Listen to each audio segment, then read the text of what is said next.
Release that witch eye by Ermu. Chapter 61 Return.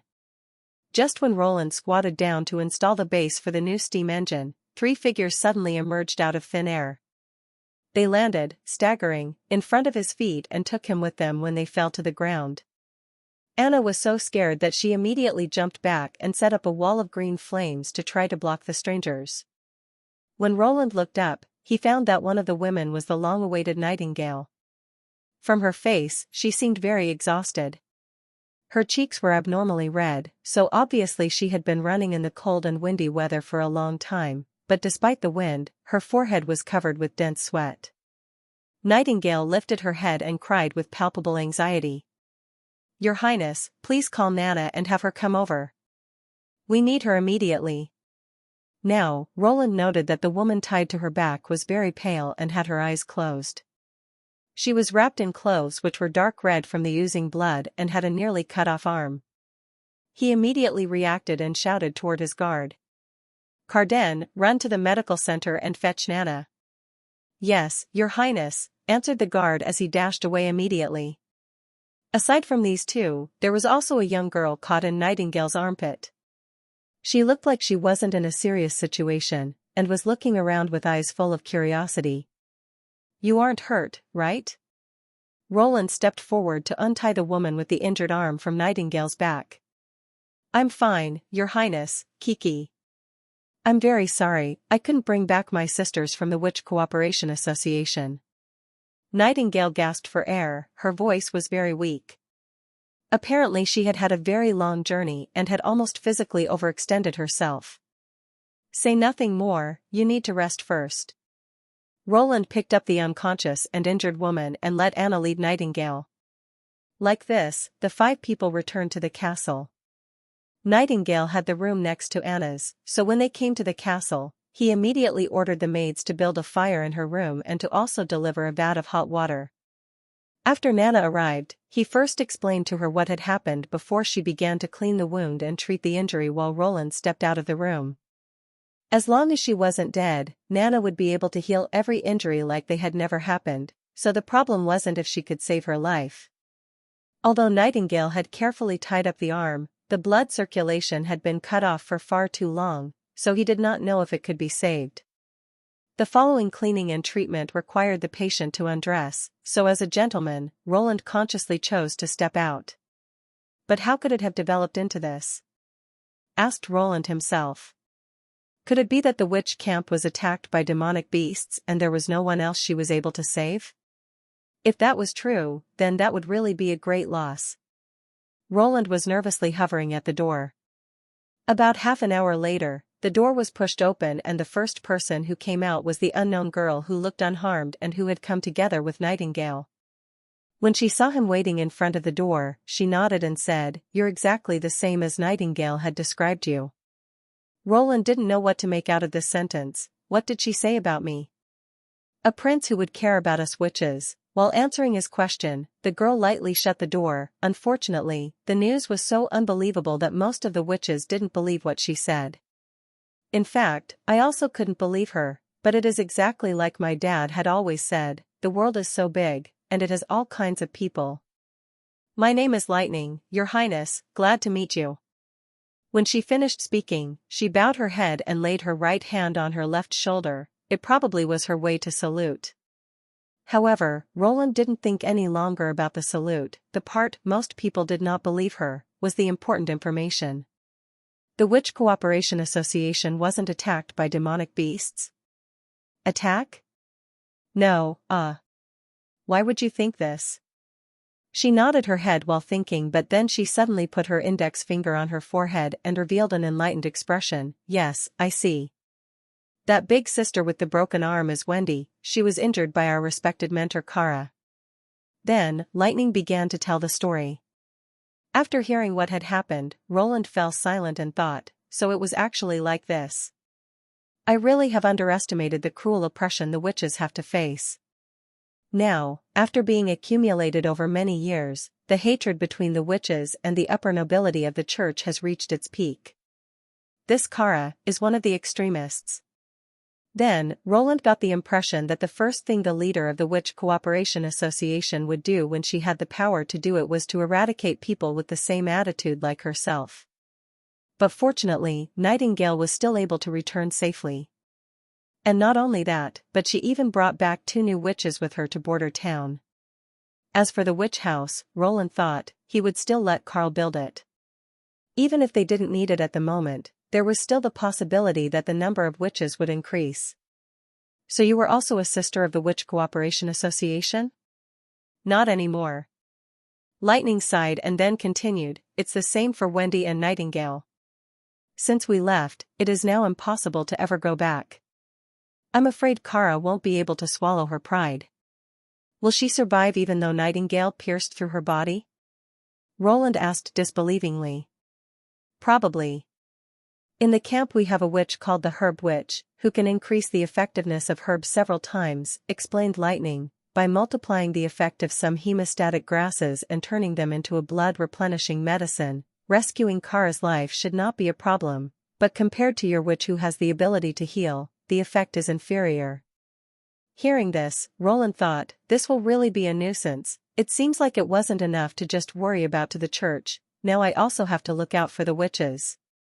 Fortunately, their purpose is to look for the Holy Mountain, so I hope the trouble of looking for Nightingale is too much for them. Previously you had said that you didn't believe in what Nightingale had said, so why did you go with her and leave the Witch Cooperation Association? Because you have a machine that huffs and puffs black and white smoke, and you can also create stones out of gray powder and even have powder that breaks apart mountains with a thunderous bang.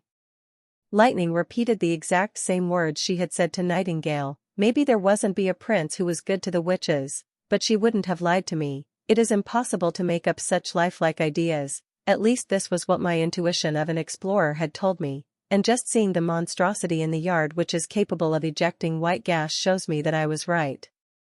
This monstrosity? Nightingale seems to call it a steam engine, right? Explorer? Roland automatically ignored the last question. Yes, explorer. Lightning emphasized the word, this is the reason why I choose to follow Nightingale. All explorers are curious about the unknown. Roland secretly sighed. What should I do with this witch? Someone like her could only survive in this age if they were born in a rich family. Anyone only had to look at her once to see that she was a tomboy, not only because of her clothes, but also her short golden hair. Are you sure your name isn't Izawa Riel? Who would that be? My name is Lightning, the little girl proudly explained. At this point, the door opened once more and Anna and Nana came out. How was it? Asked Roland, did the healing go well? Seeing Nana nod, Roland could finally feel relieved. Generally, a limb needed to be reconnected within 6 to 8 hours. When this time limit was exceeded, the success rate would be greatly reduced. Since Lightning said that they had taken more than 1 day to travel from the camp to Border Town, the chance to save the limb was actually already very small. It would almost be impossible to reconnect the nerves by conventional surgery. This once more showed how unbelievable Nana's healing ability was. Now the young witch was also tired, it seemed that the treatment also cost her great effort. So Roland encouragingly said to them, you all have worked hard today, so after eating dinner, you both should sleep here with Anna. Of course, he thought that would also mean that Sir Pine would also sleep here. Chapter 62 Oath. Today was such an exciting day with so many surprising matters that Roland didn't want to continue the boring work with the steam engine. Instead, he had his chef prepare an exceptionally great dinner of black pepper steak and fried eggs without any limit to the amount everyone could eat. After eating, Lightning and Anna had to pat their bloated bellies while Nana, chewing on the last piece of meat, was still full of vitality. In addition to the dinner, he had asked the maid to prepare and deliver a stew out of soft meat and waxy porridge in a heat-preserving porcelain dish to Nightingale. Once Nightingale and Wendy woke up, they could immediately eat hot food. After dinner, the next step was to arrange rooms for everyone. Fortunately, the lords of Border Town loved exquisiteness and grandeur. Even though this small town was only built for mining, as an early security point, the castle was still built to the standards of a medium-sized town. Thanks to this, Roland now had a 900 square meter living area spread over 3 floors, along with watchtowers and arrow towers in the form of pagodas in the 4 corners of the castle. He also possessed his own vestibule and back garden. Roland arranged the room opposite of Anna's room for Lightning, while the room next door went to Wendy after her rehabilitation. When Roland saw Nana walk into Anna's room with a sugar stick in her hand, he could not help but shake his head in amusement. Back at his office, Roland poured himself a cup of ale. A plan was only good until the first deviation. He had thought that with the help of Nightingale, he would have gotten a batch of new witches, getting a boost in science and technology and upgrading agriculture, etc., but he had never expected that the leader of the Witch Cooperation Association would have such hostility towards non-witches. Witches like Nightingale seemed to be a minority. Wendy, after the talk with Lightning, he knew that Wendy actually didn't want to leave the Witch Cooperation Association. She only intended to save Nightingale, but after her intervention, she was treated as a traitor by Kara and the other witches. After his first drink, Roland poured himself a second one. Even if the ale wasn't the best, it was still better than nothing. During the meal, Roland had asked Lightning about her and Wendy's abilities. Lightning said she could fly like a bird and fly freely through the air, while Wendy was able to control the wind. Hearing this, Roland couldn't think of a good use for a technological upgrade, but for the upcoming war they held great potential. He also asked her about the abilities of the other witches at the camp and found out that their abilities varied strongly and seemed not to follow any rules. Some effects could hardly be described with science, while some were completely bizarre. For example, Kara the Snake Witch, the founder of the Witch Cooperation Association. She could condense her magic into snakes. These snakes were not illusions, they could be touched and also attack an enemy. The different colors of the snakes represented the different venoms. Lightning herself had only seen 2 types of snakes, paralysis and toxic. Roland found that it wasn't only Anna, but Kara and the other witches could also only use their magic within a small range. For example, when Anna's green fire left a range of 5 meters, it would suddenly disappear. Kara's snakes also couldn't stray too far.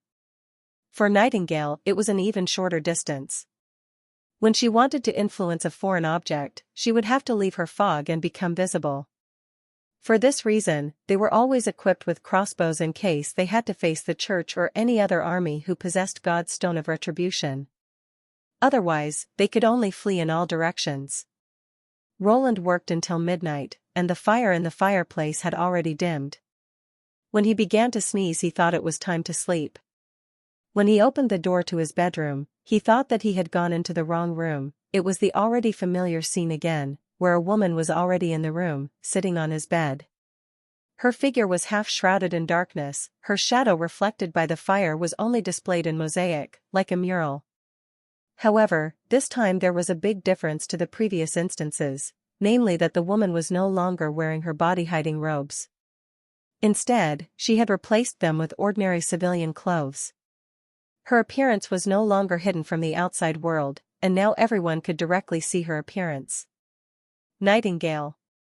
Roland became a little nervous. This kind of battle, would it be a lucky one? When Nightingale noticed that the prince had come in, she got up and slowly walked over.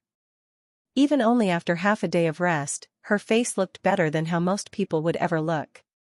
Her pale cheeks were replaced with rosy ones, and her hair didn't give her a dull appearance. He thought, I have to say, the resilience of a witch is really amazing. You worked hard in the past few days. Roland coughed, breaking the silence, and then continued, why don't you rest longer? Lightning has already told me everything. Hearing this, Nightingale shook her head, giving a solemn impression. This gave Roland the feeling that something was wrong, and in her eyes he could see an indescribable dedication. Roland realized that she had made her decision and was converging her emotions towards him. This look of determination was difficult to see in many other people, so Roland waited until the other had found the right words. However, Nightingale didn't begin to speak immediately.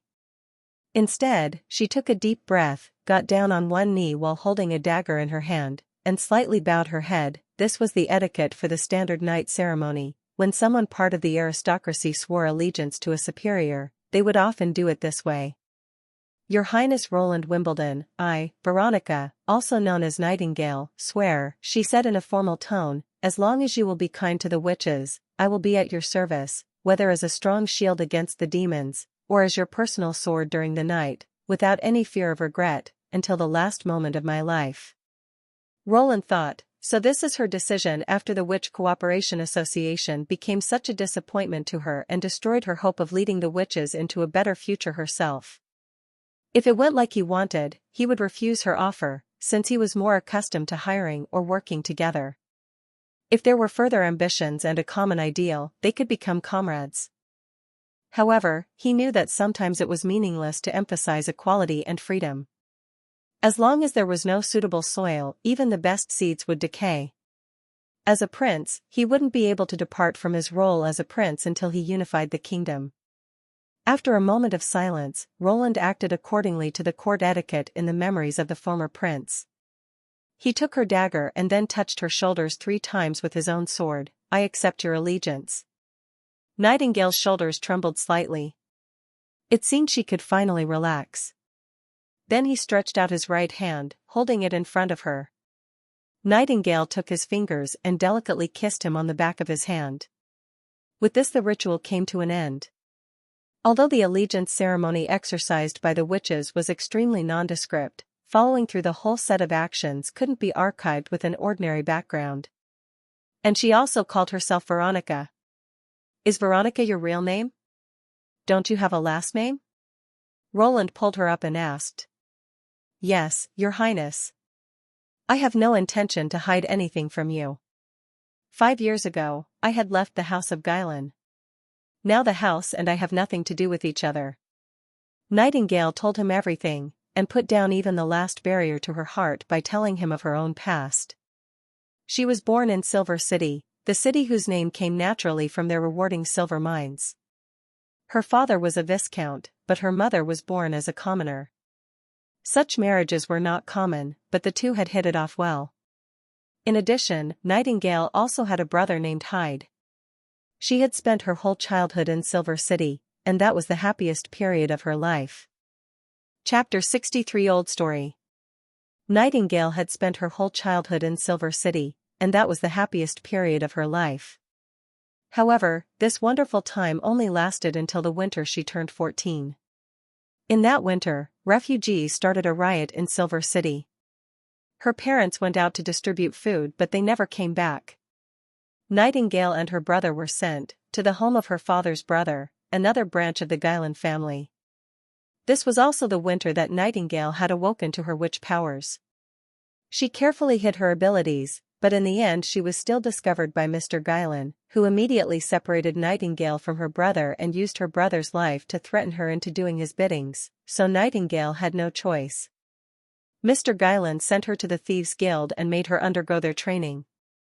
Later, he had her do some shady things, like breaking into the homes of his enemies to steal trade contracts or other important things, and eavesdropping on the town hall meetings. She even had to go to some potential competitors' homes and put poison in their water tanks. The Guilan's family business grew bigger and bigger, but Mr. Guilan's attitude toward Nightingale gradually turned worser and worser. If even the slightest thing went wrong, she would be kicked. Every time when she wasn't doing something for him, he would shut Nightingale in a room in their house which had its door replaced with iron bars. The part which made Nightingale the saddest and most puzzled was that she wasn't able to see her brother Hyde. She began to suspect that Mr. Guilan had already killed her brother. Having had enough of her repeated requests, he finally brought over her younger brother. However, when Hyde saw Nightingale, he had a look full of disgust and said that he never wanted to see her again because as a witch and the devil's companion, she should go to hell. Hearing this, Nightingale's world collapsed, but the nightmare wasn't over. Mr. Guilan gave her the final blow. The fact that she became a witch was a secret, but he still told Hyde, and even told him that the farther he got away from a witch the better it would be. After Hyde bid Nightingale farewell, Mr. Glen grimly warned her that Hyde would inherit their father's title, but if she wouldn't continue to obey his orders, he would make her brother die quietly. In this way, Nightingale fell deeper and deeper into sorrow and despair and turned into a puppet manipulated by the Guilan family.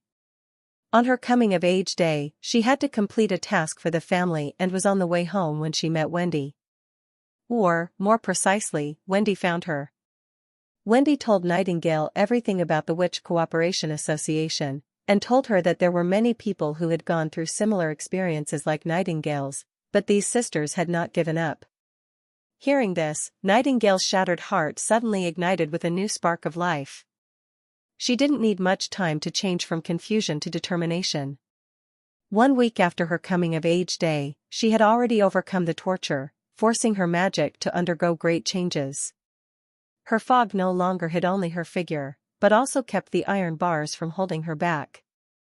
On the day that she had finally recovered from the afflictions of her coming-of-age day, she entered her world of fog to step into Mr. Guyland's bedroom to take a knife and slit his throat. Mr. Guyland let out some high-pitched breaths, and then only the sound of popping blood bubbles could be heard. During the whole situation, Nightingale found out that she was much calmer than expected. Then, Wendy and Nightingale left the Guyland household. As for her brother Hyde, she ignored him and did not want to see him again. After this, she and Wendy started their journey towards the Witch Cooperation Association. When Nightingale came to the end of her story, she waited for a moment, but when she felt that Roland was still immersed in her past, she left the room to retire for the night. As for Roland, after a long time, he had finally collected himself and remembered that Nightingale once said that every witch had a long history of bitterness. If they could reach their day of adulthood, they could even be considered lucky. While Roland crossed over, it was fortunate that he had become a prince. The next morning, Roland went to visit Wendy in Nightingale's room. After a night of rest, Wendy's color looked a lot better, and the previously injured arm looked totally healed. Despite her still being weak, she sat up and bowed to pay tribute to the prince. "I already know about you, thank you for saving the life of Nightingale." Roland took a parchment out of his pocket and went straight to the point. "There is no doubt that with Kara as their leader, it will be impossible for you to return to the Witch Cooperation Association. So, it would be better for you to stay in Border Town and work for me. If you agree, you only need to put down your signature on this contract. You will get the same salary like Anna, and every month you will get a gold royal." "Your Highness," Nightingale blinked hesitantly. Roland knew what she wanted to say. After all, this would change her life. In addition, after Wendy had saved her life in the mountains, Nightingale didn't want Roland to force her to make a decision immediately. In Nightingale's view, as long as Wendy stayed in Border Town for some time, she would certainly come to their side. "I would like it too if I wasn't forced to talk about this in such a hurry, but some things become a little more dangerous with every day of delay." Roland paused for a moment, but Wendy didn't interrupt him and quietly waited for him to continue. "I think I may know a method to how a witch can survive her day of awakening without any pain." This remark brought a loud outburst from the two witches, who asked with one voice, "What?" "It's just my speculation and there is no tangible evidence," appeased Roland, "but I think I know the reason why witches in the camp suffered less pain compared to their life in hiding." The only difference between both situations was, while they were hiding their identity as a witch, they didn't use their magic power, but during their life within the camp, they had to use their ability to maintain daily operations. Wendy nodded her head. That's right. And in Anna's case, she trained her ability daily before her day of adulthood, and she even fell into a coma because of overdrawing her magic power. When she finally regained consciousness, she had overcome the most difficult hurdle as a witch, and even without any injury. So, I think this is probably the key to conquer the demon's bite that attacks your body. I believe that a witch is a kind of magic container, and during adolescence, the witch is always accumulating magic. When this magic exceeds the body's tolerance level, it causes harm to the witch's own body, and the demon's bite itself is dated with the witch's day of awakening, the witch's most powerful moment.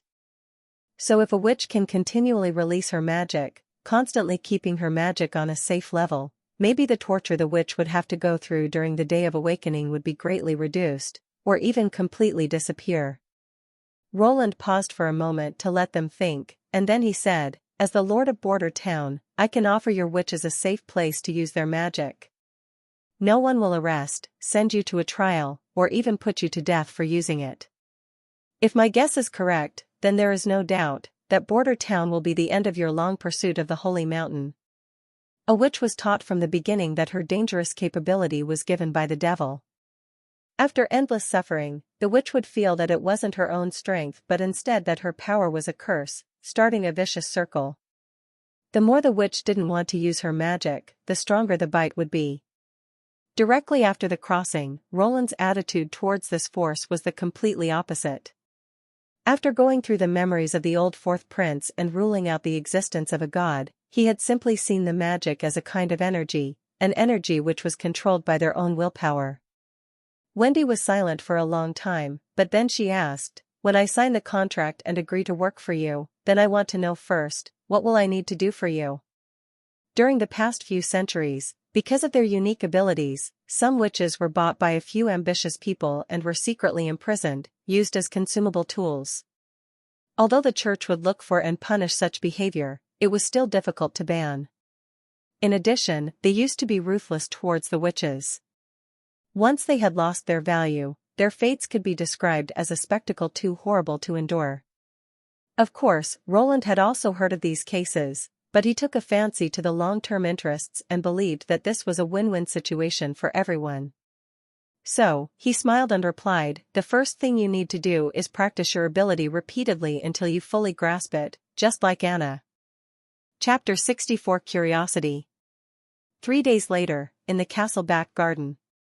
Sister Anna, Nana pulled at Anna's gown and called her name to get her attention. "Yes?" The latter turned around and asked.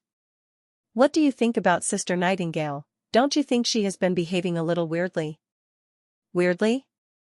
Anna was confused. "Do you mean how she has been dressing herself lately?"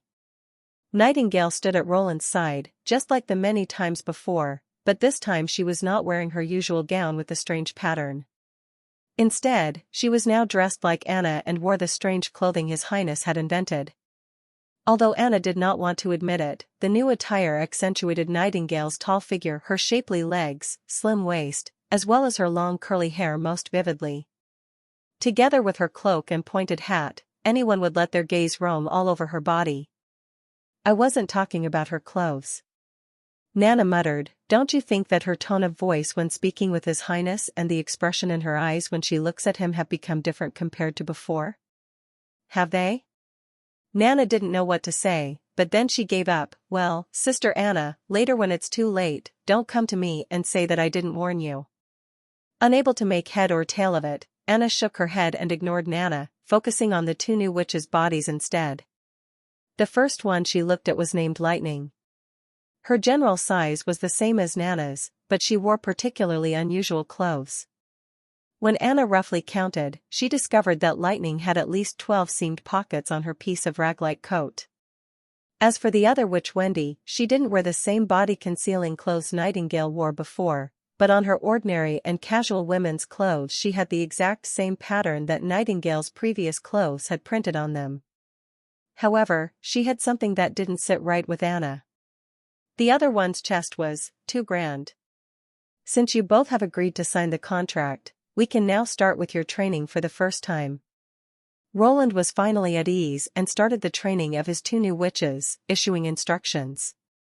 "Lightning, you go first." "Yeah." Lightning was so happy to start first that she threw her hands in the air as she stepped out of the shed. At the moment, only a few snowflakes floated in the air and no wind was blowing, so the little girl gently floated in the air and waited for Roland's next command. "Show me your fastest speed." Roland looked upwards and shouted to her. "All right, look at me." She gave him a thumbs up, went into a starting position, and then quickly flew around the castle. Roland visually calculated her flying speed and came to the result that her flying speed should have been between 60 and 80 kilometers per hour. These numbers were based on his own experiences of driving back in his old world. For a single flight, this speed couldn't be counted as fast, since it was similar to an ordinary dove. However, Roland had heard that she could carry Nightingale and Wendy during their journey back to Border Town. That feat was a lot more impressive compared to her speed. What would that mean if she could lift up a weight of more than 100 kilograms? In Roland's eyes, he could already see Lightning carrying a 100-kilogram bomb. However, the next trial broke his wishful thinking. When the weight was more than 50 kilograms, Lightning's flying height decreased sharply. From the previous 100-meter altitude, she suddenly fell down to only 10 meters. While carrying nearly 100 kilograms of weight, she could only reach a height of 2 meters. That is to say, if he turned Lightning into an incarnate bomber, even when only carrying a few kilograms of explosives, she would enter the range of crossbows and become an easy target to shoot down. So Roland came up with new ideas for this young witch. Whether it was as a scout or as an investigator for the right place for a bombardment, she would be an excellent candidate. Previously, Roland seemed to have hit a wall with his plans, but now he could see a glimmer of hope again. Asterisk. While the prince tested Lightning's flying abilities, Wendy stood by quietly at his side, closely analyzing Roland's every expression. In the 15 years of wandering after her departure from the monastery, she had seen many different kinds of people. Commoners, farmers, artisans, soldiers, and nobles, it didn't matter who it was, but they would all have the same reaction. As long as they didn't know that she was a witch, they showed her desire and love, but when they became aware of the fact that she was a witch, their desire and love would instantly convert into fear and hatred. Every time she saw this despicable behavior, Wendy wanted to vomit. She thought she would only be partnered with witches for the rest of her life and never be accepted by a man. This was also the reason why she refused Nightingale's offer, not out of mistrust, but because she was afraid of getting her heart broken once more. However, Roland Wimbledon had already changed her opinion. He looked at them with the same expression as he looked at common people, like he had already seen witches thousands of times. When she met Roland for the first time in Nightingale's room, she had thought that he hid his aversions towards witches extremely well. She also believed that another reason he didn't show any contempt was because Nightingale stood directly beside her. However, during the next few days she discovered that the expression on his face was still the same. Could it be that the ability of a member of the royal family to hide their true intention is much better than us commoners? Another changing point was the contract. Previously, Wendy had thought that it would only be a formality. But when she began to read it, she found it filled with dense clauses. It didn't only list their responsibilities, but it also stated their own rights. This is simply inconceivable. It still put the witch in his army, but it didn't deprive them of their liberty. Instead, it was quite generous to them. Could this still be called a contract? For example, Article 2.1, it was the first time that Wendy saw such a structure. The witch could have paid leave, which meant that she would still get money even on the days she didn't work. Next, the witch should complete experimental projects according to the employer's orders, but when part of the project was too difficult to complete, wasn't timely possible, produced discomfort, or caused the witch to feel that it was too dangerous, the witch could ask for changes or reject the experimental project. Then, the next clause said that the employer should provide for and guarantee the safety of the witch. The employer was responsible for the witch's accommodation, food, and salary. When one part of the condition was not met, the witch was allowed to unilaterally suspend the contract. Wendy thought these articles were a bit prolix, but they expressed their meaning very clearly. After signing the contract, the witch wouldn't be turned into the prince's possession. Sure, she had to do his biddings, but she also had equal rights and was always able to say no. Do a contract like this, she finally felt the sincerity of the other side. If it was only for appearance, it wasn't necessary to write such a detailed list of treaties. Coming to this conclusion, Wendy couldn't help herself from looking at Nightingale. Wendy was very clear of everything Nightingale had to go through, and she also knew how deep the other one's disgust of nobles sat. But now, when Nightingale spoke with Roland, her tone and demeanor showed so many different kinds of emotions. I'm afraid even she isn't aware of these changes. 2 months ago, she left the camp of the Witch Cooperation Association in the direction of Border Town. Only in 2 short months, Nightingale has already begun to completely trust this man. She would rather cut off all her relations with the Witch Cooperation Association than to never see Border Town again. In her heart it was very likely that she already saw the place beside Roland Wimbledon more as her real home than the Witch Cooperation Association. It's very sad about what happened to Mentor Kara. She, as the founder of the Witch Cooperation Association, had forgotten how important every surviving sister was.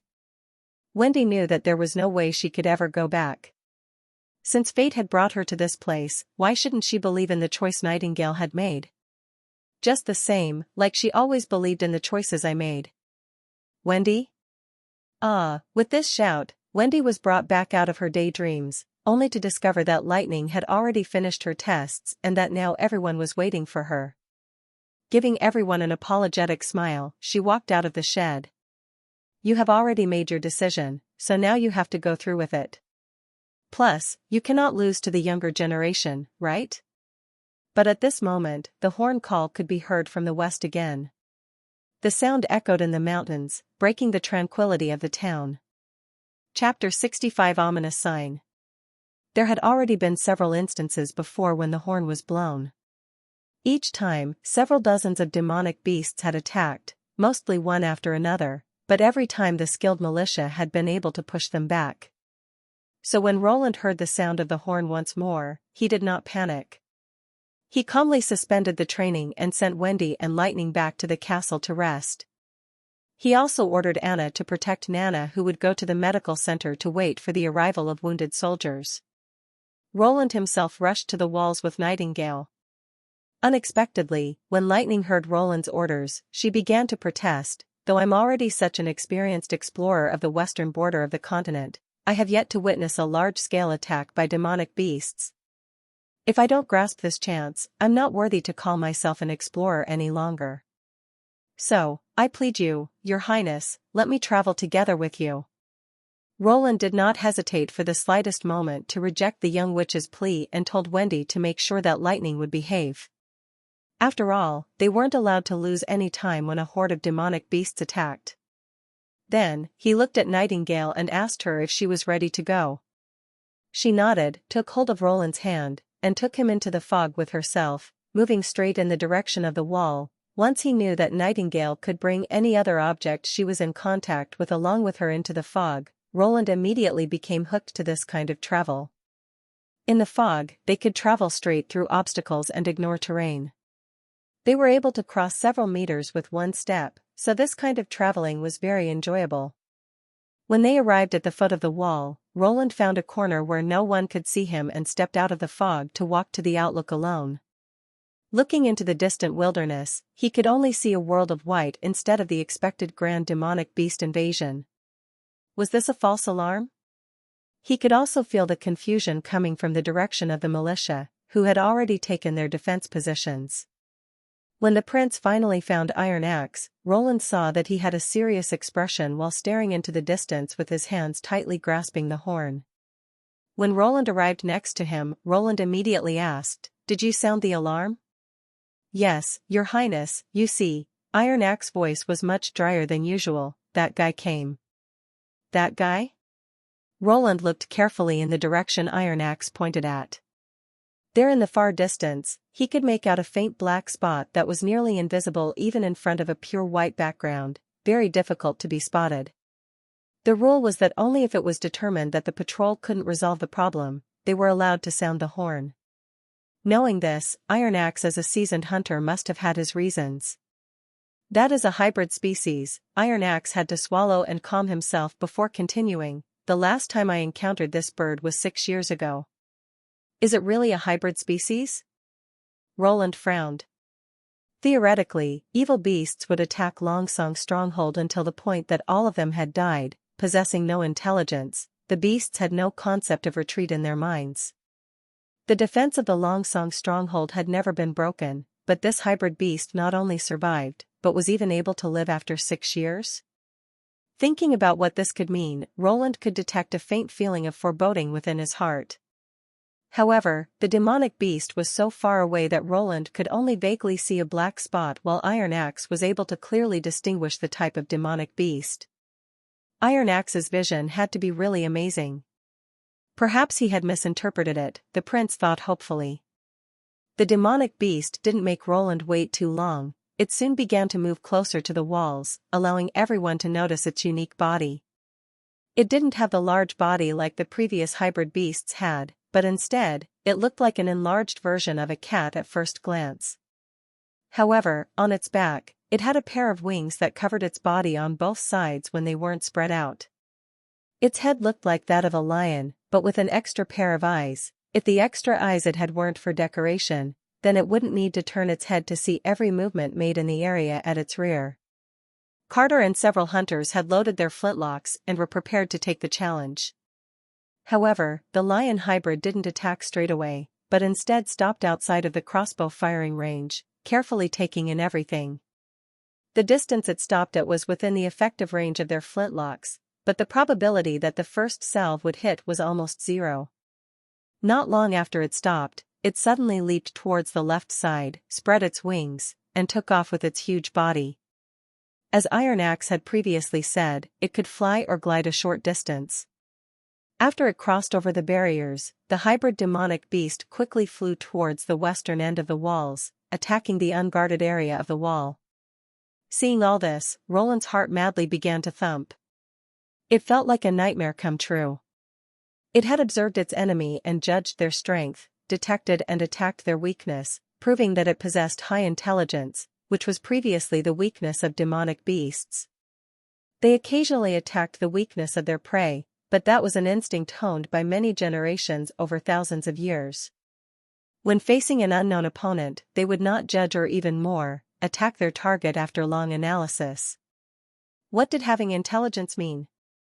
Humanity relied on its remarkable brain with outstanding capabilities to climb to the top of the food chain from nascent prairie life. For the moment, Roland did not dare to reflect on it. Instead, he waved his hand, and told his chief knight, Iron Axe, and his hunter squad to follow him to shoot down the demonic beast. It rushed towards the unmanned segment and jumped straight over the wall, easily leaving the wall behind it, and ran straight towards the residential district, disregarding the whole hunter team as if they were nothing. The beast! Roland shouted loudly, the second militia team go to the wall and temporarily defend the wall. The first team will come with me. At this point, the new team had not had enough time to get trained. With this move, he could lead them away from the battle, but if the demonic beast came back, they could attack it separately. Carter led the guards to follow the prince. They were the group with the strongest individual strength and were ready to face the enemy at any time. Behind them followed Iron Axe, who was leading the team of hunters equipped with guns.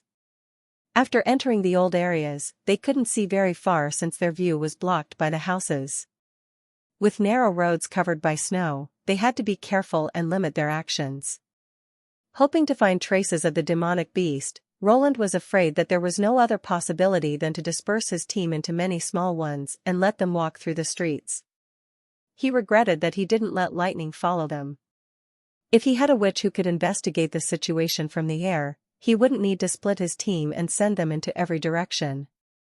After searching for around 10 minutes, they suddenly heard some townspeople scream from deep within an alley. Changing their direction, the team rapidly advanced toward the source of the sound. Because most of the militia were people from the old district, they immediately found their way through the many small streets, making it appear as if they were taking a walk in their backyards. Finally arriving at the source of the sound, Roland saw a man bitten into two parts with his internal organs scattered all over the ground, obviously dead. "My God, it's Iron Fork, I know him," someone shouted. "Damn, in which direction did it run?" asked another. "Look! The beast is right over there!" Suddenly someone shouted. Shortly after the voice fell, a dark shadow swept out from the house on the right side. Accompanied by debris from scattered wood, it flew directly through the wooden wall of a hut and directly attacked the first line of militia, pawing and biting them. Iron Axe was the first one to react. He wanted to shoot the beast with his gun, but he discovered that his view was blocked by the other members of the militia. Trying to get the right opportunity to shoot, he squeezed himself through the crowd and walked step by step in the direction toward the hybrid species. Other hunters also discovered that they had the same problem and took their guns under their arms before jumping on the eaves or climbing up the roofs. The hybrid species didn't care about the approaching men. It spread its wings, stood up on its hind legs and began to shake around the soldier it had bitten, spraying blood everywhere. Seeing this scene sent the crowd into a panic, causing the crowd to fearfully step back. When the hybrid species got some space, it tried to jump, but in this moment a shot hit it. Suddenly, several black flowers bloomed on the monster's fur. The hybrid species, which was hit by several lead balls, roared in anger, threw away the prey in its mouth, and jumped in the direction of the hunters on the roof. When the demonic beast appeared above the crowd, it came directly into Iron Axe's view, who quickly raised his gun and aimed at the beast in front of him and pulled the trigger. It was nearly impossible to miss a shot this close.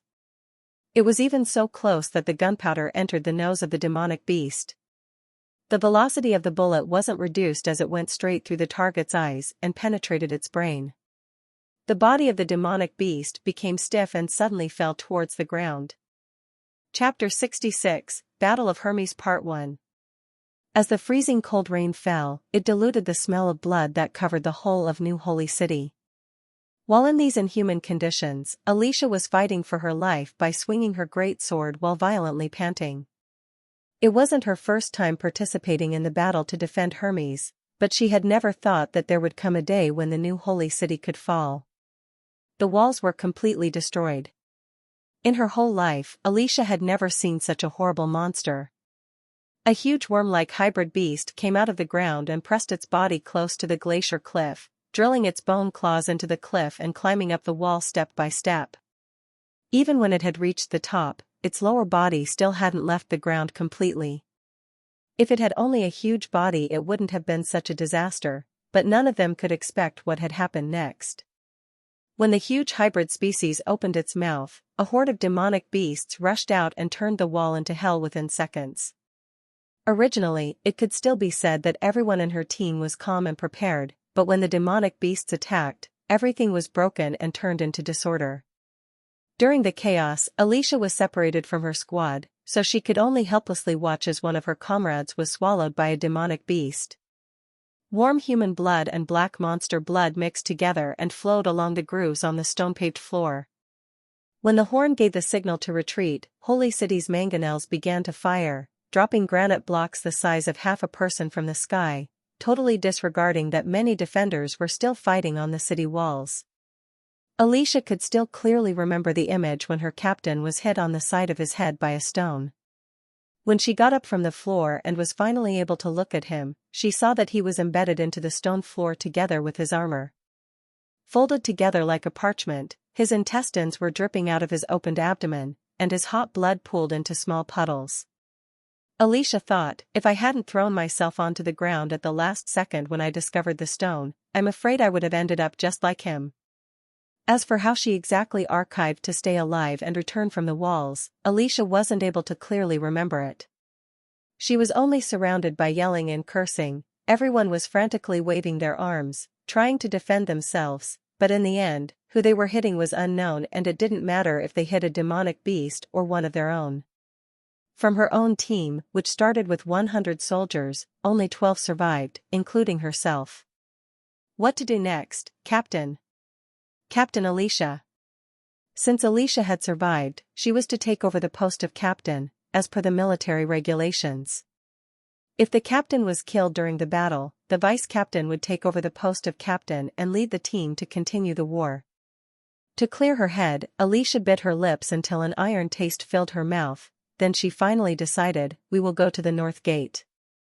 If the demonic beasts want to leave the New Holy City, they have to pass through that point. Following this order meant that they gave up the area between the walls and the whole inner city, but she had no other choice. There was no place comparable to the central church, nothing was more important than the Hermes Cathedral. She didn't say it aloud, but everyone knew that with only 12 people, they couldn't play an important part in defending the walls. In her heart, Alicia prayed, maybe today will be the day I will die while defending the kingdom. May God be kind to me. However, to the outside world, she shouted, Verdict will never give up. We will march. Verdict will never give up, shouted the others in union. Alicia's team of 12 followed her and trotted in the direction of the northern gate. During their run, the sound of the war became less and less clear under the rain and blowing wind until it completely died down. Upon her arrival at the North Gate, Alicia saw that there was already a crowd of survivors from other squads in front of the drawbridge. Evidently, they were thinking the same thing. This made her heart feel a little better. However, in this time of crisis, they actually let down the drawbridge. Seeing this, Alicia began to frown and walked towards the handsome warrior in charge who was wearing the standard red robe of a presiding judge. She gave him a salute. "Presiding Judge, sir, I'm the captain of the 4th Battalion Advance Team, Alicia Quinn. I'm Tucker Thor, responsible for the defense of the North Gate." "You've worked hard," the man nodded acknowledgingly and said, "We have set up the emergency area at the other side of the gate. If your team has any injured you can send them there." "Your Honor, I don't understand why you aren't raising the drawbridge in this time of crisis. The demonic beasts on the wall can attack us at any moment. We must ensure that they don't conquer the inner city." "Calm down, Captain.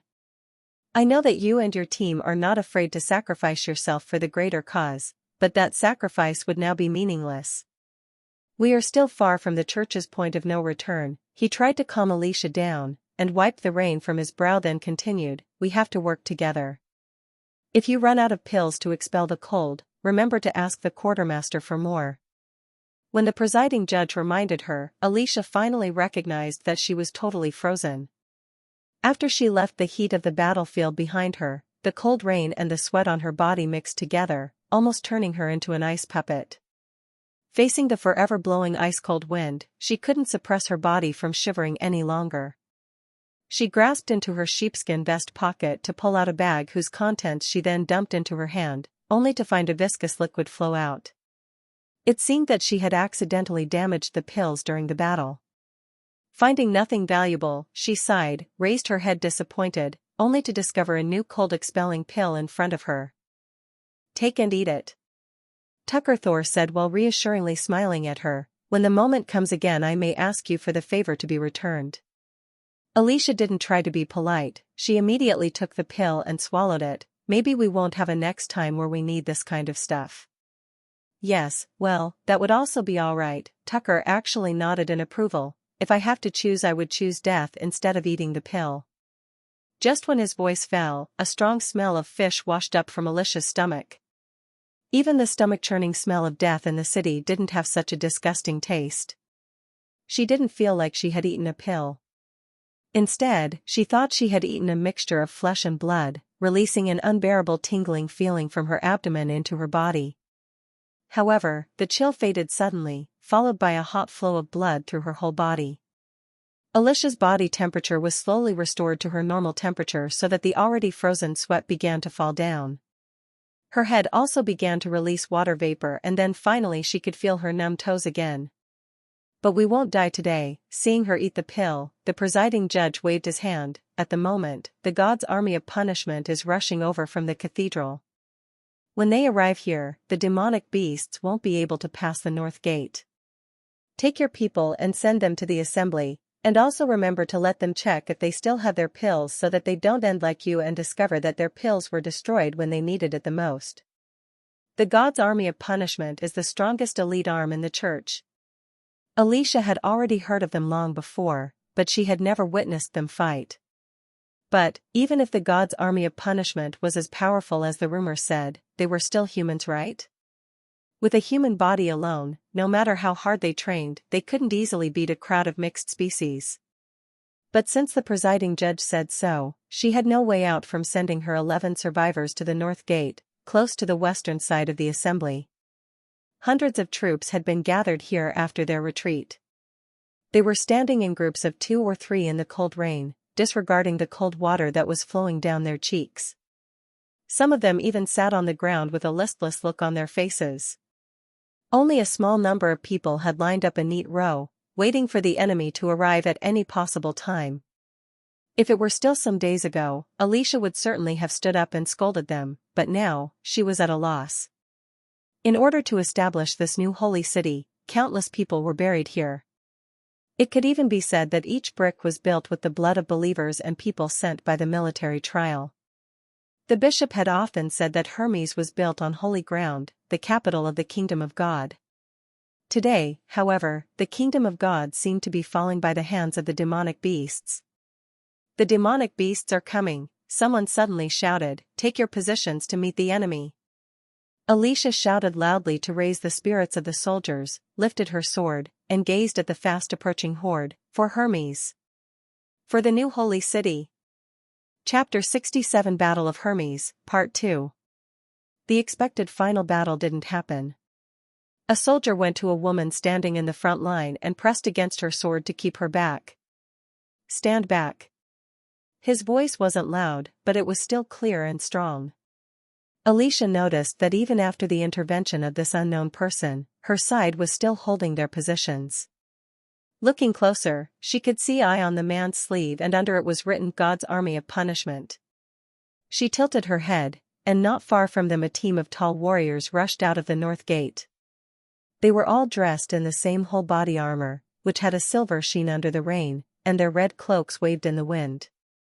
However, all of them had different weapons. Some were holding swords and shields while others were holding halberds or iron axes. After they crossed the bridge, they didn't march as a team. Instead, they spread out and went straight against the incoming demonic beasts. What kind of tactic is this? They are creating a total mess. They faced the demonic beasts with power and speed that exceeded what was humanly possible by far.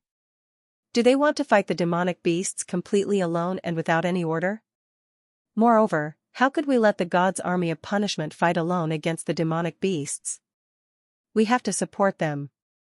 No, the unknown man shook his head, looking somewhat gloomy. You have to stay back. If you rush into the fight, you will only drag them down. Drag them down? Alicia angrily stared at the man. Could it be that her impression of the man was wrong? Was this person just a cowardly man? She clenched the hilt of her sword, ready to immediately join the battle. Although the future of the new holy city was unknown, at the moment of their biggest crisis when they had to face the enemy, she was only allowed to stand by as others fought for them. Before she could even take 2 steps forward, an incredible scene happened in front of her. Something came flying down from the sky. Its shape was just like a fallen angel. Its huge wings were covered in gray feathers, and completely open. It had a wingspan of more than 12 feet. It had a head like a bird, but also a pair of long horns and barbed claws capable of cutting through a warrior's breastplate like they were butter. A vertical drop from the sky was the beast's preferred kind of attack, covert and difficult to defend against. Even when holding a heavy shield, soldiers wouldn't be able to defend themselves. The huge impact force would shatter their arms and crush their rib cages. Many soldiers had already died from their attack without any chance to retaliate. Their only chance to shake it off was by throwing themselves towards the ground, diving away from the dangerous blow. But the members of God's Army of Punishment didn't think about dodging. A warrior wearing silver armor took a firm stand against the enemy, and at the last moment he reached out with his hands and grasped the incoming claws with his hands. The impact force was so strong that a screeching sound could be heard. The warrior bent his right foot while straightening his left foot, stretching out his arms and forming so a straight line with his body, creating a counterpart with enough power to repel the impact. When another warrior saw that the demonic beast came to a stop in the air, he threw a javelin.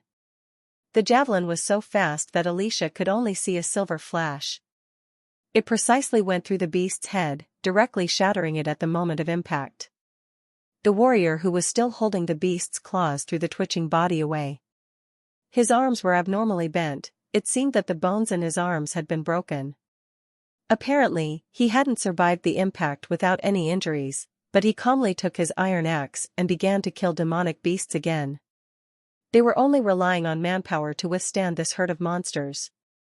Seeing this, Alicia could not believe her eyes. Hundreds of soldiers of the God's Army of Punishment poured into the herd of demonic beasts. Due to their red cloaks, it seemed as if they had merged into a powerful flood of blood, abruptly stopping the enemy from moving forward.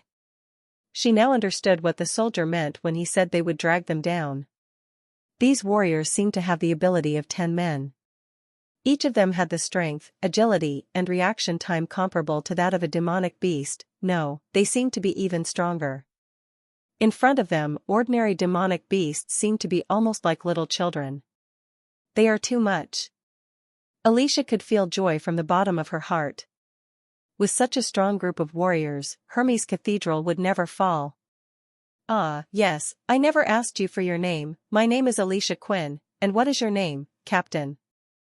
It appears that you already knew the fighting abilities of the God's army of punishment? The captain looked Alicia directly in the eyes, his look was as freezing cold as the rain. When he finally responded, he didn't give her his name, he only muttered, "My brother is a member of the God's army of punishment." Asterisk. "It appears that we will win," said Bishop Mayne, who stood at the topmost level of the cathedral, looking out of the window. Here, at the highest point of the new holy city, he used a telescope to look over more than half of the battlefield. "Let the mangonels stop their attack, our army will soon start an attack to reclaim the city walls. You know that winning wasn't the main point, right?" Suddenly, another voice could be heard. The possessor of the voice wore the same gold clothes like Bishop Mayne, but the only difference was that his voice was much older. The important part of this fight was that the armies of the four kingdoms were destroyed. "That's right. This way, their defensive lines will be rendered useless," said the last person. She seemed to be the youngest person in this trio, appearing to be around her early 30s and also the only woman within the three archbishops. Their standing army of more than 5,000 well-equipped and well-trained soldiers and also nearly 1,000 knights were immediately taken out of the picture. They will need 4 to 5 years to rebuild their troops. Ah, she let out a moan, and happily continued, "It's really such a wonderful day. But in order to achieve this purpose, we had to sacrifice many of our own soldiers. They were the backbone of the church." Mayne sighed, "If this wasn't the fastest plan to achieve our desired goal, I really didn't want to send all of our soldiers into this purgatory." The old man stroked his beard thoughtfully and then said, "We had no other choice, the wild beasts had appeared, which was described in the Holy Book. Following the descriptions in the book, there is not much time left. So, if we do not unify the entire continent and force all the kingdom under one rule, only death will await us." "Destruction is actually nothing bad," said the woman while laughing frivolously. "Humans are always greedy, have malicious intent, and only see nothing but personal profit. Under the name and banner of righteousness they do much worse things than even the demonic beasts. Maybe even the devil from hell would treat us better than we humans each other." "Heather," shouted the man angrily while pulling his beard, "your comments can be counted as treason and heresy against the will of God. Do you want to die?" "You don't need to take it to your heart, Tayfun," Heather shrugged, disregarding, her face full of disapproval. "The person in charge of this tribunal is me, not you.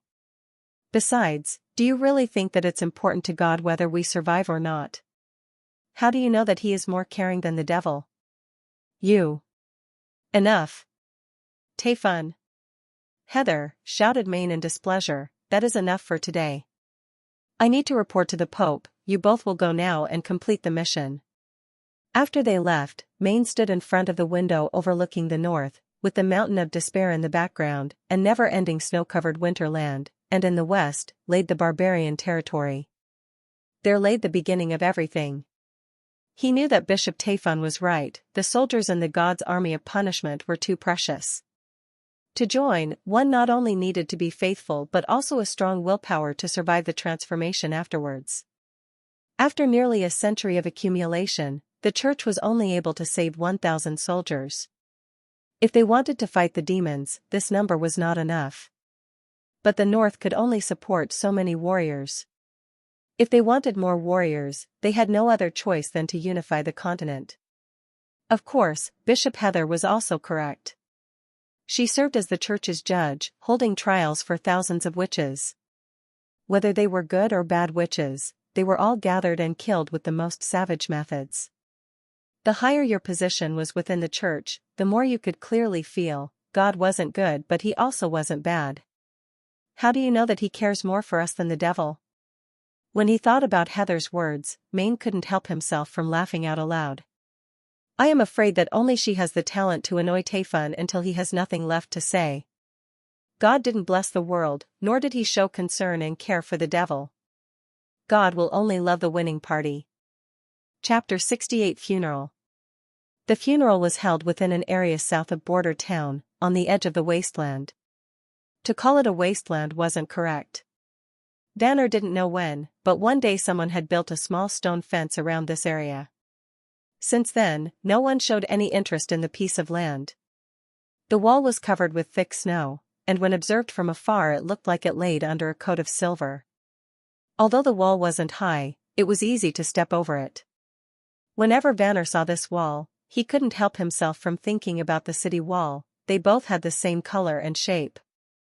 Until now, he had only heard from the traveling merchants about such a ritual.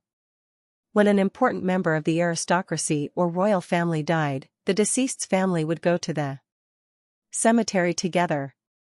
There they would play some sad music, and everyone would be allowed to mourn the dead until the coffin was buried underground. The greater the deceased's noble status was, the greater the funeral would be. Even after their deaths, they still get better treatment than us commoners, thought Vanner enviously. He asked himself, what will happen to my body after my death?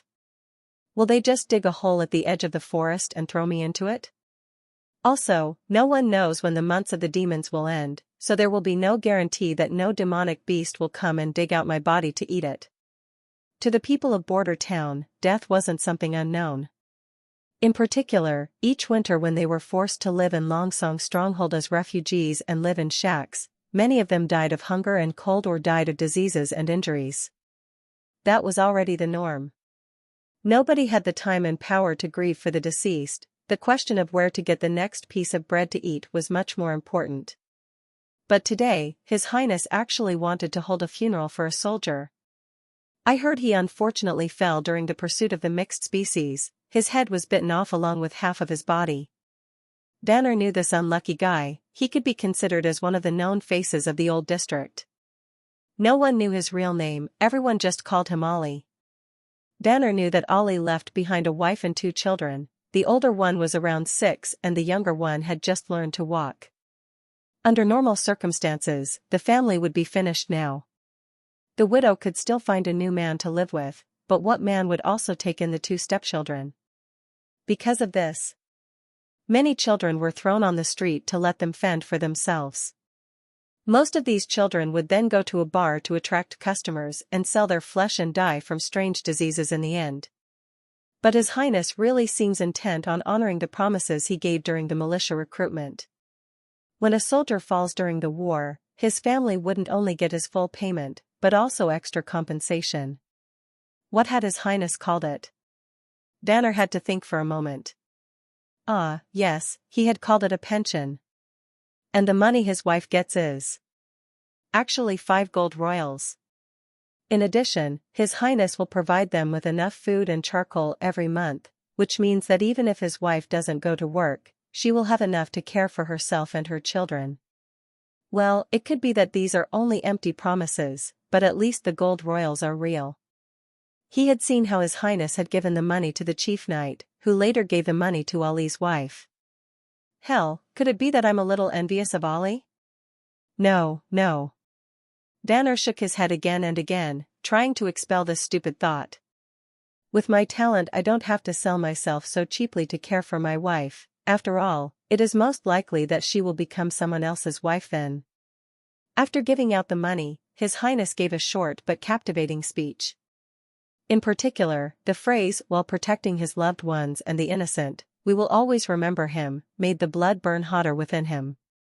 So that was the way it was, he thought. No wonder that in the recent days apart from bread and silver royals, I always thought to follow a greater goal. At least during this winter, we will be able to survive by relying on our own power instead of hoping for the Longsong Stronghold's charity. The last part was the burial. Ollie's coffin was let down into the previously dug pit. Then, the chief knight made all the militia members line up in front of the grave. Regardless of whether they were from the first team or the replacement, everyone had to step in front of the grave and throw in a shovel of earth into the grave. While queuing, the 200 militia members stepped into their already all too familiar 4 columns. When it was Vanner's turn, he suddenly felt that the shovel had become somewhat heavy as he took it. He could feel that all the members around him were watching every movement of his, making him slow down. When he finally stood to the side, Vanner could see with his own eyes that the next person in line was now under the same pressure he previously felt. The tombstone was a rectangular piece of white stone, and there were also some words written on it, but he couldn't read them. Ollie wasn't the first one who was buried in this place. Next to his grave stood another similar tombstone, covered by snow. When Vanner was leaving, he saw the other new Vice Captain Brian standing in front of a stone, slowly pouring a pot of ale on the tombstone. Vanner couldn't help but think, if this becomes my last destination, it wouldn't be so bad. Asterisk. Your Highness, during the return back to the castle, Carter suddenly began to talk. What you did was inappropriate, continued Roland. No, Carter thought for a moment, but in the end he only shook his head and answered, I don't know how to say it, but I think no one has ever treated his employees like this. They have neither a title nor a family background, and most of them don't even have a last name. But in the end, do you think what I did was right? Asked Roland once more. Well, Roland smiled and laughed. He certainly knew that this kind of ceremony had a strong appeal to Carter, who was also always fighting for and protecting him. When people start to think who they are fighting for and why they are going to war, such a ceremony could be good motivation. For Carter, this change had an even greater meaning. Now this kind of honor wasn't just a privilege for the nobility. During these times, the common people could already get the same training and teaching the nobility got, but now the civilians could also receive the honor of defending their homeland. The doubled sense of achievement was absolutely inexplicable. Of course, the introduction of the public funeral was just the beginning, Roland thought. He still had many ideas that could be used to enhance the collective sense of honor, such as using flags, playing military songs, establishing a heroic example, and so on. It wasn't possible to produce such spirit out of thin air. Roland would only to be able to increase their sense of belonging step by step and always instilling the idea, until it gradually took effect. In order to ensure that the pension project was set in motion and reliable, Roland had arranged all of it by himself. Within the town hall, he had set up a group of people who were responsible for the payment of the food and charcoal. The further along Roland got on his way of upgrading Border Town, the heavier the pressure became on his shoulders. Even so, it seemed that the mining project and upgrading the people's living conditions was on the right track. With sufficient grain reserves, so far no one had starved or frozen to death. Compared to other towns and cities, this seemed to be a miracle. Even in Grey Castle, some people had to die during the winter. Even knowing all this, Roland thought that Border Town was still lacking in many places. His goals were much higher than this, but his range of operation had already reached his limit.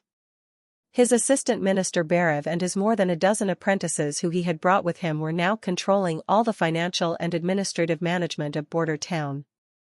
If Roland wanted to further expand the department, just recruiting some management staff wasn't possible. Roland had already asked Barev if he still knew some protégés, colleague or favorite pupils, but the answer he got poured cold water on him.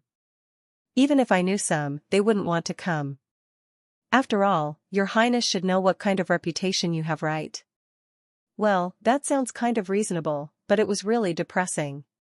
When they were back in the castle backyard, Nightingale emerged out of the fog, immediately giving Wendy, who was standing in front of the shed, a warm hug. Lightning was walking around the unfinished steam engine, looking at it, but when she saw Roland, she immediately pestered Roland to assemble and install the autonomous machine. Seeing all this, Roland thought that all his hard work was worth it. Chapter 69 Cannon System. 4 days later in the backyard. 2 deep holes were dug in the ground. Each hole was in a circular shape, and the deeper it went, the narrower its radius became. At ground level, its diameter was around 40 centimeters, but its deepest part expanded to only 26 centimeters. These holes were the molds that Roland intended to use to produce his cannon prototypes. The inner walls of the holes were baked and hardened by Anna. She burned it so long that its surface was without any flaws, just like a shell.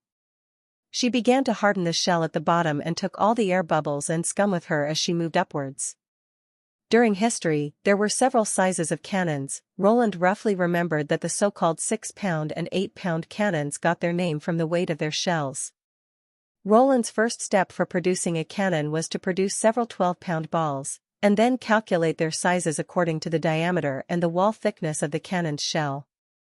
In the absence of measurement tools, Roland simply created his own custom standard.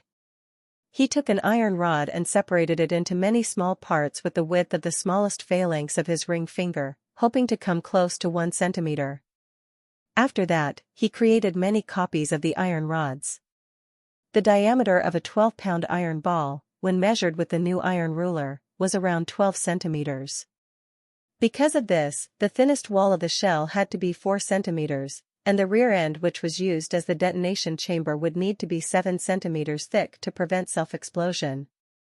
As for length, there were many different kinds of cannons, like the cannons used on battleships, modern tanks, or antique front-loading artillery, so he really did not know which to choose. Taking into account that the shorter the tube, the lighter the cannon would be and the more materials could be saved. Roland dismissively waved his hand. I will just build a cannon with a length of 1.5 meters. If the test's results aren't satisfactory, I will adjust the length later. When the cannon was originally invented, it was built with a wooden core and strengthened with iron rings, just like a barrel. Roland still remembered that this kind of cannon had the risk of air leaking and self-explosion, thus it would be better to mold the cannon bodies completely at once.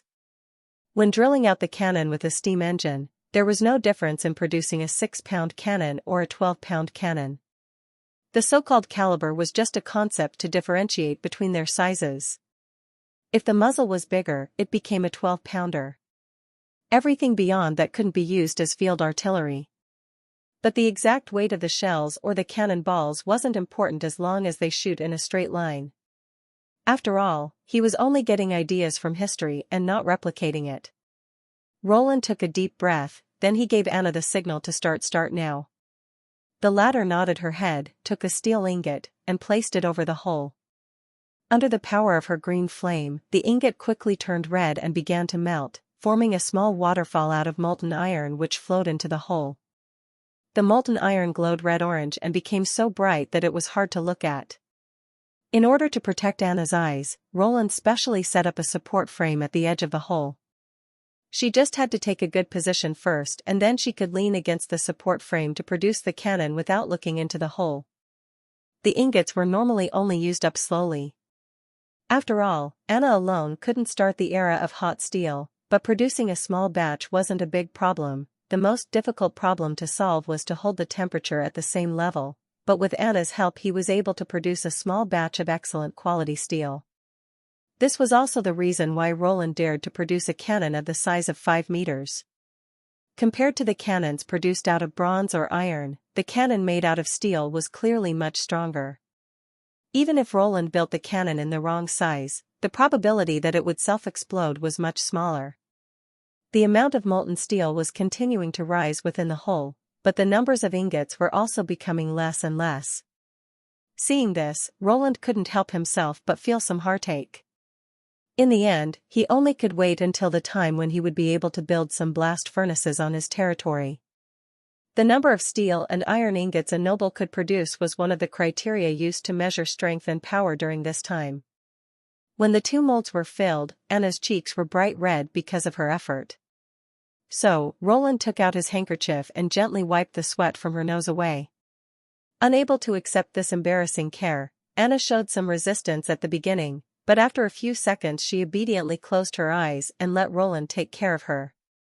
Her face had a red shine from the light of the molten steel, causing Roland to think about taking a bite out of her. However, when he looked further down her neck, her exposed, slender clavicle entered his view. The both of them were so close together that Roland could smell her delicate fragrance. Ahem, well, Roland embarrassedly took the handkerchief away while trying to control his restless emotions. That was everything for today. Well done. I will tell the kitchen to specially prepare a pepper steak for you. Now wasn't the right time, Roland thought. If I take action now, everyone will think that I am taking advantage of a vulnerable person. I will have to wait until she is completely free. When Anna opened her eyes, she could feel that Roland had wiped away all her sweat, but his face seemed to be redder than before. She gently nodded to Roland and expressed her thanks. In the next few days, Roland traveled between the castle and the North Slope mine several times. In addition to cannons, he also needed to make a sufficient amount of boring tools. The production method of the boring tools for gun barrels and cannon barrels were quite similar. After their removal from the mold, Anna would heat them up again, so that they could be processed with a hammer. It was quite different from producing an ordinary knife. At first glance, it looked like a blunt iron rod. However, the only difference was that it had a gap on its head, which was used to discharge metal debris. At the last step, the iron was quenched to increase its hardness. The production method was quite different from modern high-precision drills. After all, Roland only needed them to drill into iron. Taking their high wear rate into account, Roland and Anna produced 5 boring tools within a week. Thanks to this boring tools and the usage of the steam engine for drilling, the production of the gun barrels rapidly increased from 2 each month to 10 each day. After everything was ready, the miners would dig out the 2 cannon embryos, then clean the scum from the surface and transport them onto the carriage smithy. For the production of these 2 cannon embryos, nearly all of Roland's steel ingots were consumed, a priceless test. So Carter and his whole guard were responsible for the protection of the transport, which let the chief knight feel a little superfluous. Who would steal so much inflexible stuff? According to the requirements of the prince, the blacksmith began to polish and flatten the appearance of the embryo, after the grindstone. When they had finished it, the embryos were delivered into the castle backyard. At this time they just looked like 2 solid iron bars with dark gray and rounded appearances, exuding a heavy metallic luster. Roland couldn't wait to start the drilling, so together with Carter he brought the embryo to the right place, and placed the tip of the cutter head at the top of the steel bar. With a face full of expectation, Roland pulled the valve on the steam engine.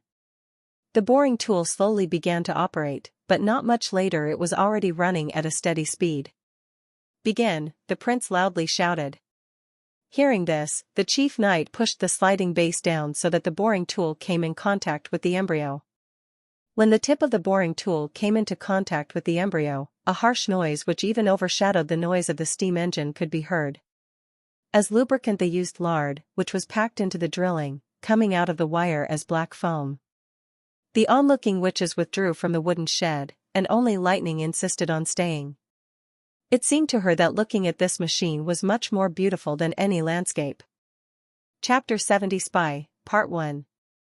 Groundhog Cole was somewhat anxious as he looked out of the window. In this hell-like place, it was snowing without end. He thought that the sky looked exactly like his grandmother's sheets which she hadn't washed for years, both of them dirty and gray. Even though he couldn't see the sun, he still had another way to judge the hour. That way was the militia training. As long as the weather permitted, the militia would run every morning, at 8 a.m., around the town square. The group of idiots had already started it a month before the months of the demons, but they were still doing it even now. Don't these people know that it's most important to save as much strength as possible during the winter so when the time comes that they truly need to run, they won't need to pray to God to lend them stronger legs? However, thanks to this bunch of idiots, he could now determine the right time to leave. That's right, Cole wanted to flee this possessed town.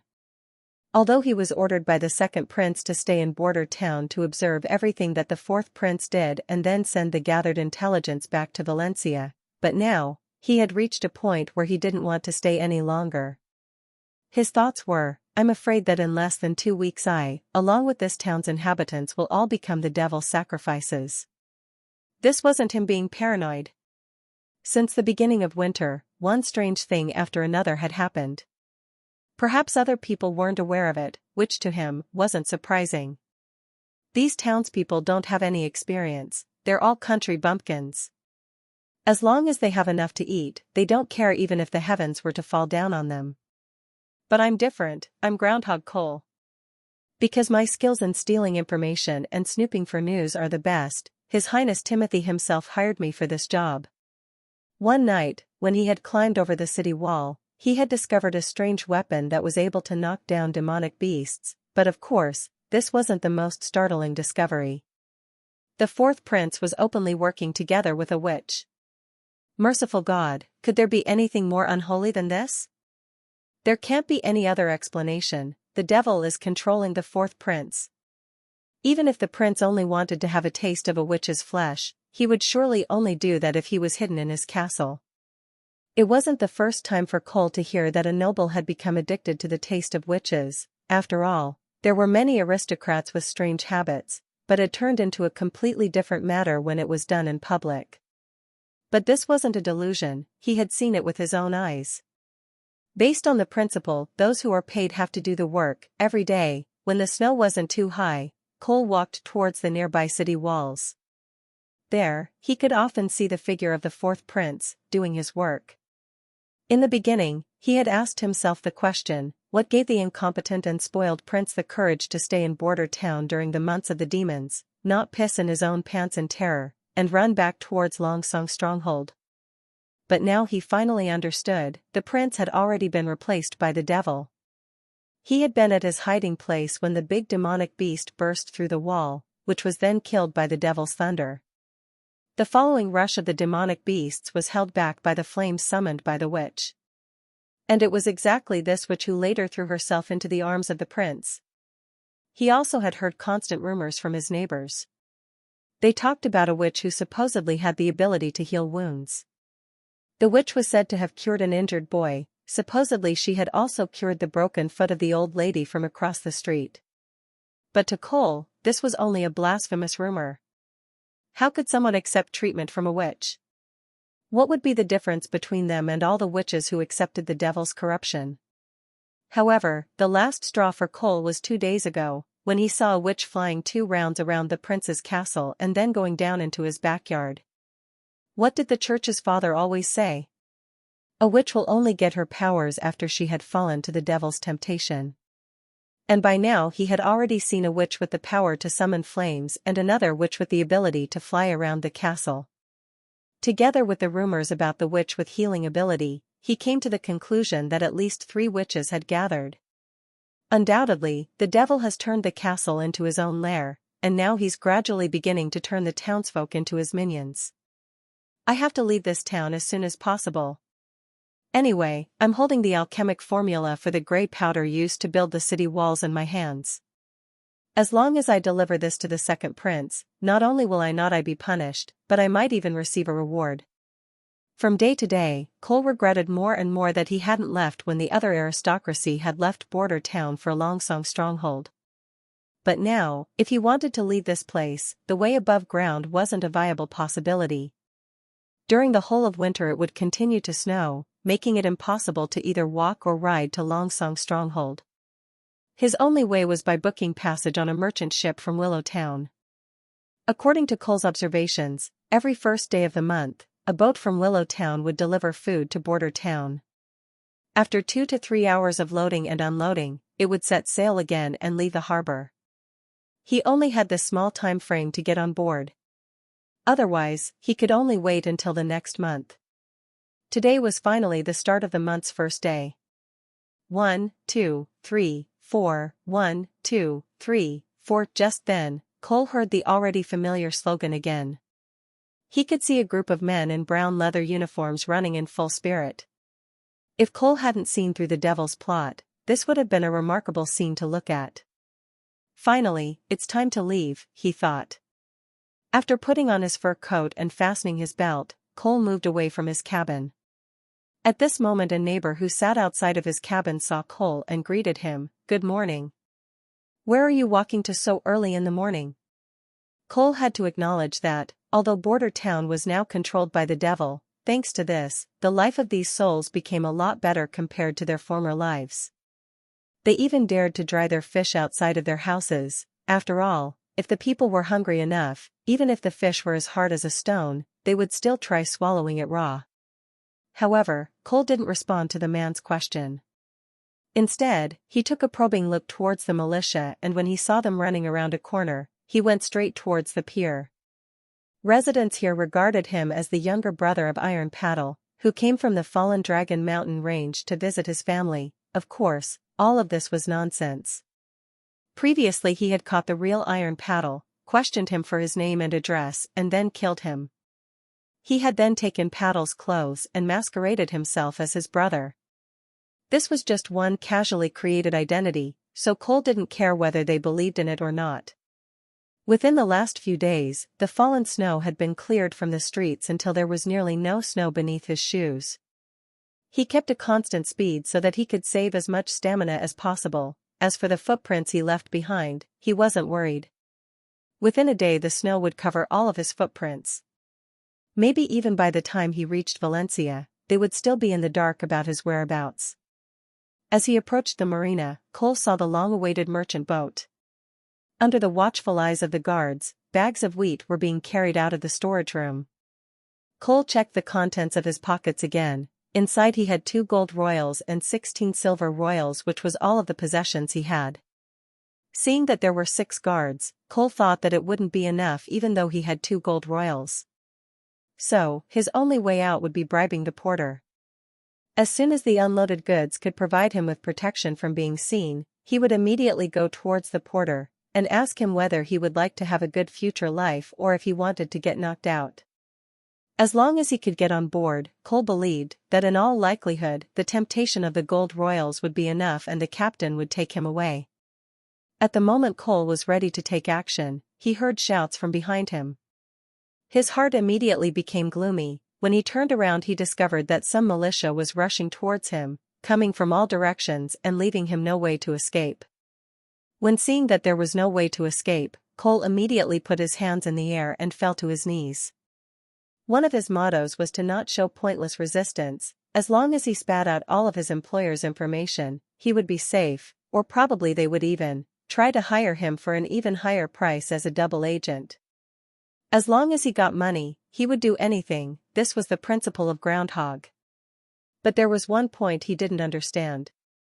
How were they able to find him? Chapter 71 Spy, Part 2. In addition to starting the fire in the fireplace, Barav had also placed a mahogany candelabra on the table. This candelabra had one base which split into 4 branches. One in the middle, which was also the highest, and 3 branches which enclosed the middle branch in a triangular shape. A burning candle was placed on each branch, and the candelabra looked like a bright mountain as they burned. The room was full of the scent of pine oil, resembling a sweet and rotten wood odor, making people feel drowsy. However, within Border Town, Barav could not ask for more. In this land of poverty, he couldn't ask for anything exquisite or anything elegant. Here, everyone was happy if they had a shelter over their head, so Barav could call himself quite lucky with his big room. His room within the castle wasn't far from the courtyard, as it was the location of the former Lord's city hall. Of course, when the Lord left the castle, he took his whole staff with him, so now the room belonged only to Barav. From time to time, he could hear the rustle of voices from within the castle and the howling wind from outside the window, giving him the impression of 2 different worlds. The old wooden table Barav was writing at was full of books and scrolls. On both sides, he had arranged a table, forming a U. Usually, the tables weren't occupied by anyone. He only used them to display his manuscripts. When necessary, he would summon his disciples and place them at one of his side tables. There, they could organize his information or write the first draft for an official document. The candles in the lamp were already changed 3 times.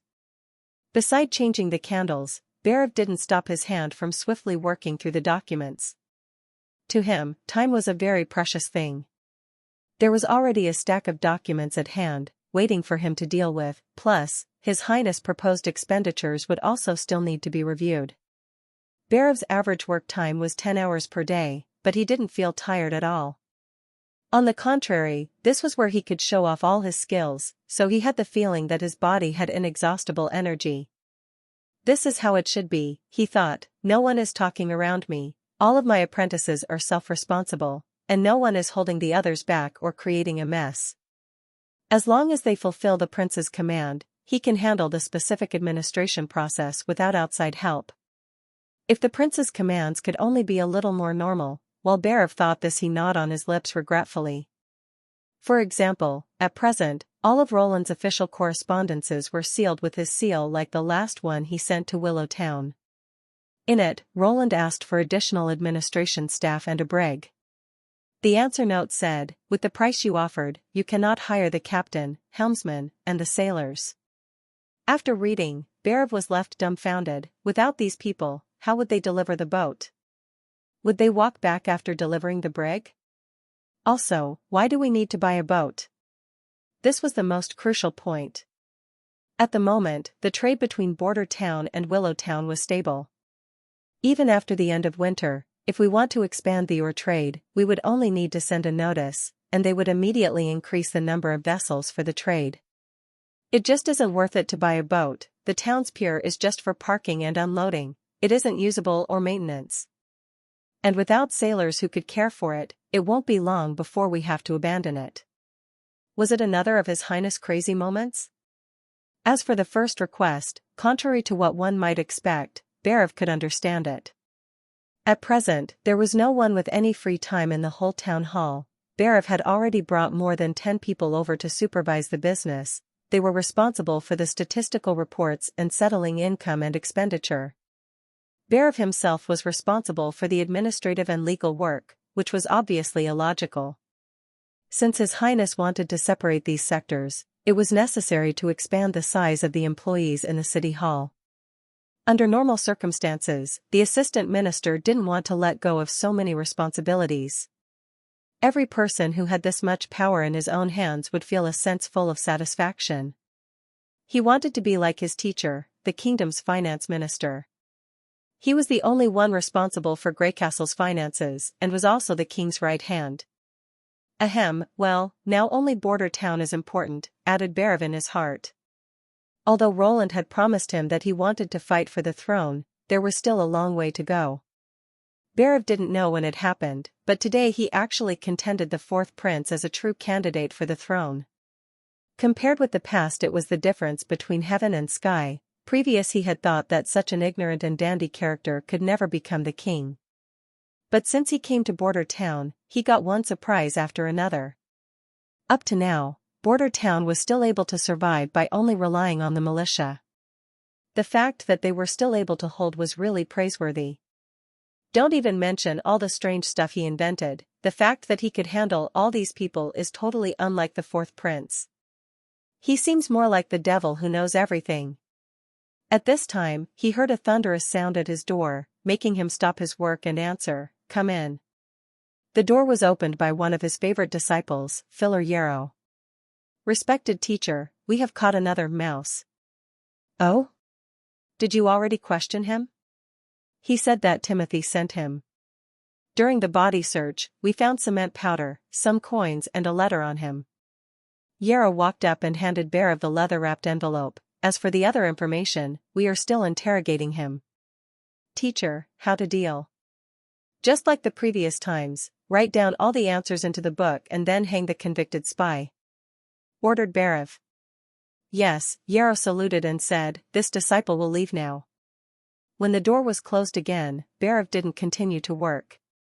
Instead, he went back to his table and opened the sealed parchment with his letter opener, taking out the letter. The fourth, he thought.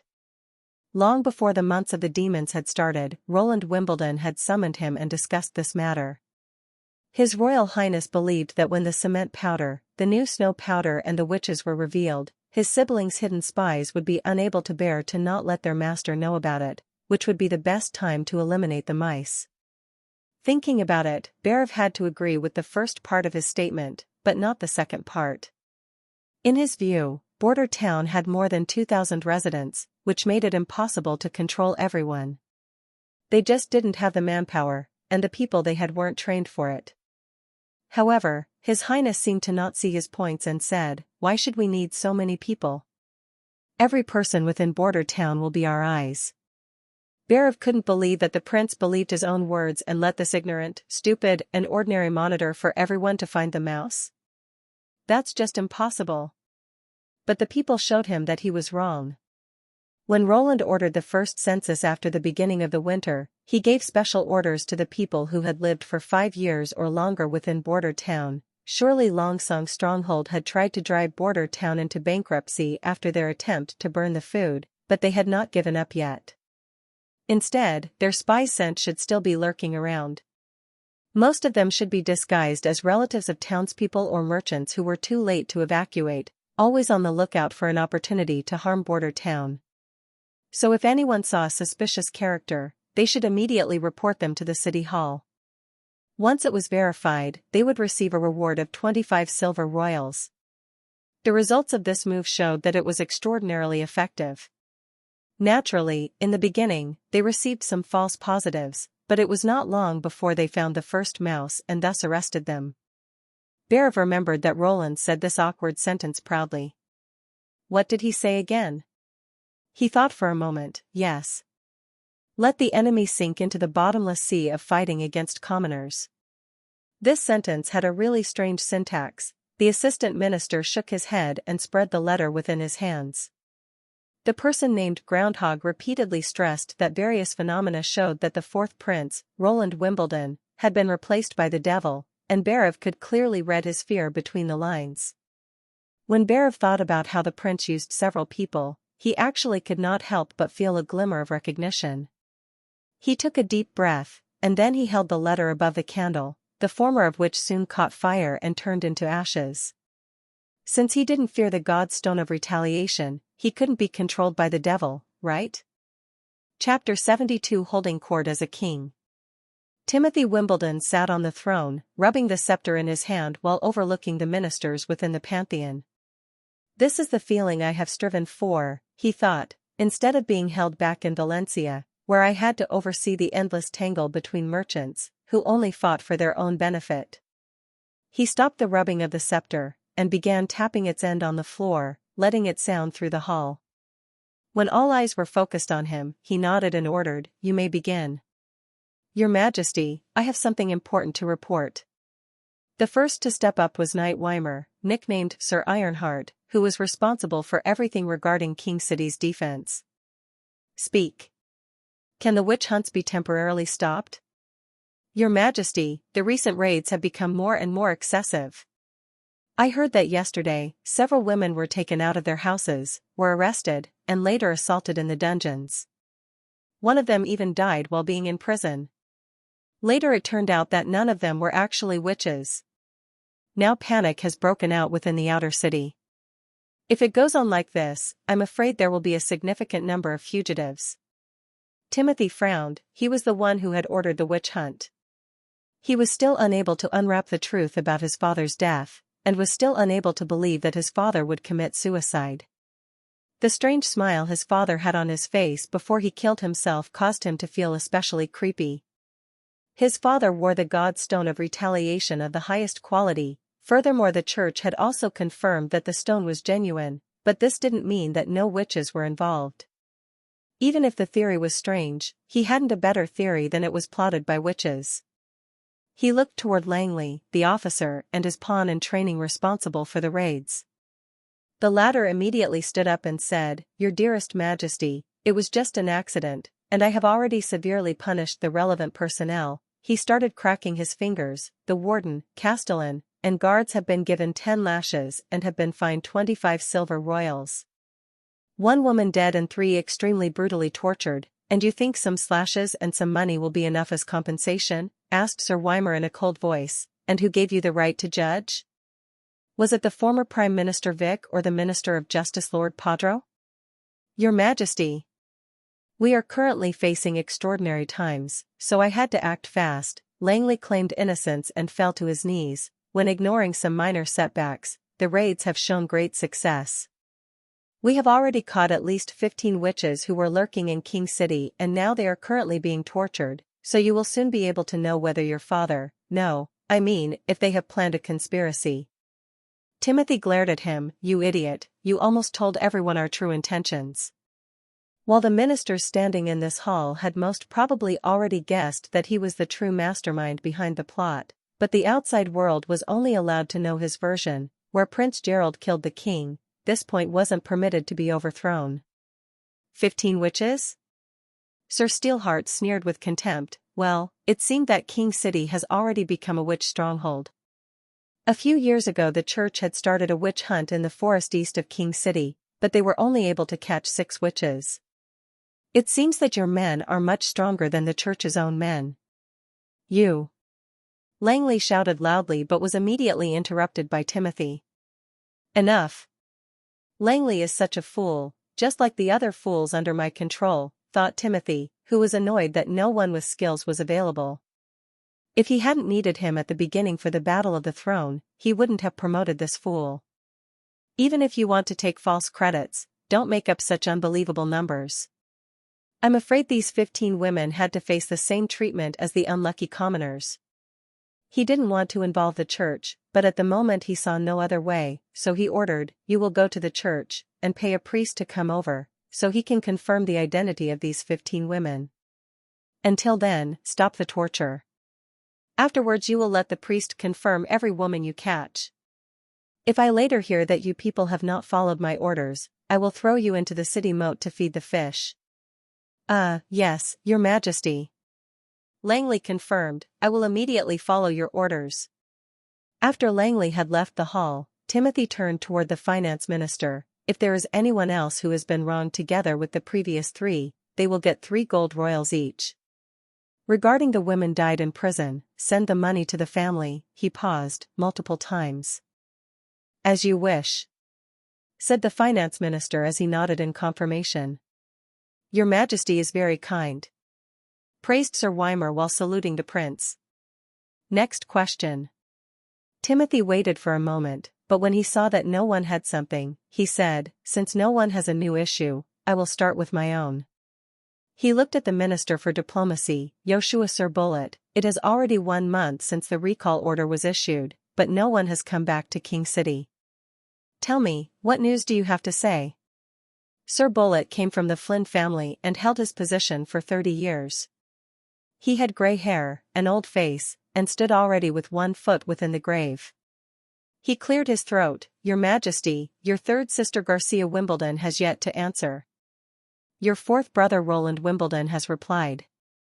The letter said that, when his people are safe at the end of the months of the demons, he will consider his return."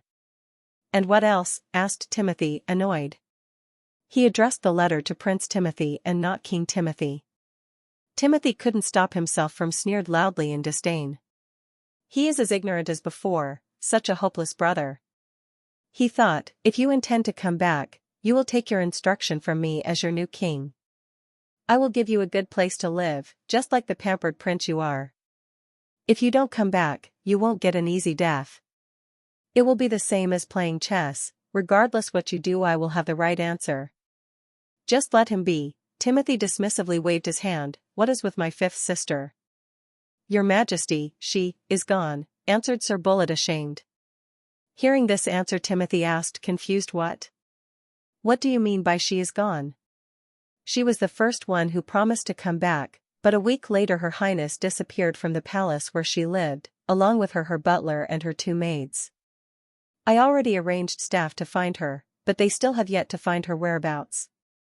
What could this mean? Such a waste, she only needed to believe in me. Timothy felt that his heart was full of pain. He had set high expectations for his sister. He had hoped that she could become his adjutant. After all, while growing up, Tilly always performed exceptionally cleverly, and her performance was even more dazzling than his own. She only lost her place as crown prince because she was a girl. In the beginning, Timothy had an excellent impression of her when looking at the arrangements made by his father. It was very clear that the king didn't want Tilly to be involved in this storm. Because of this, he gave her Silver City, which was near King City and had an ordinary business environment with no possibility of training troops.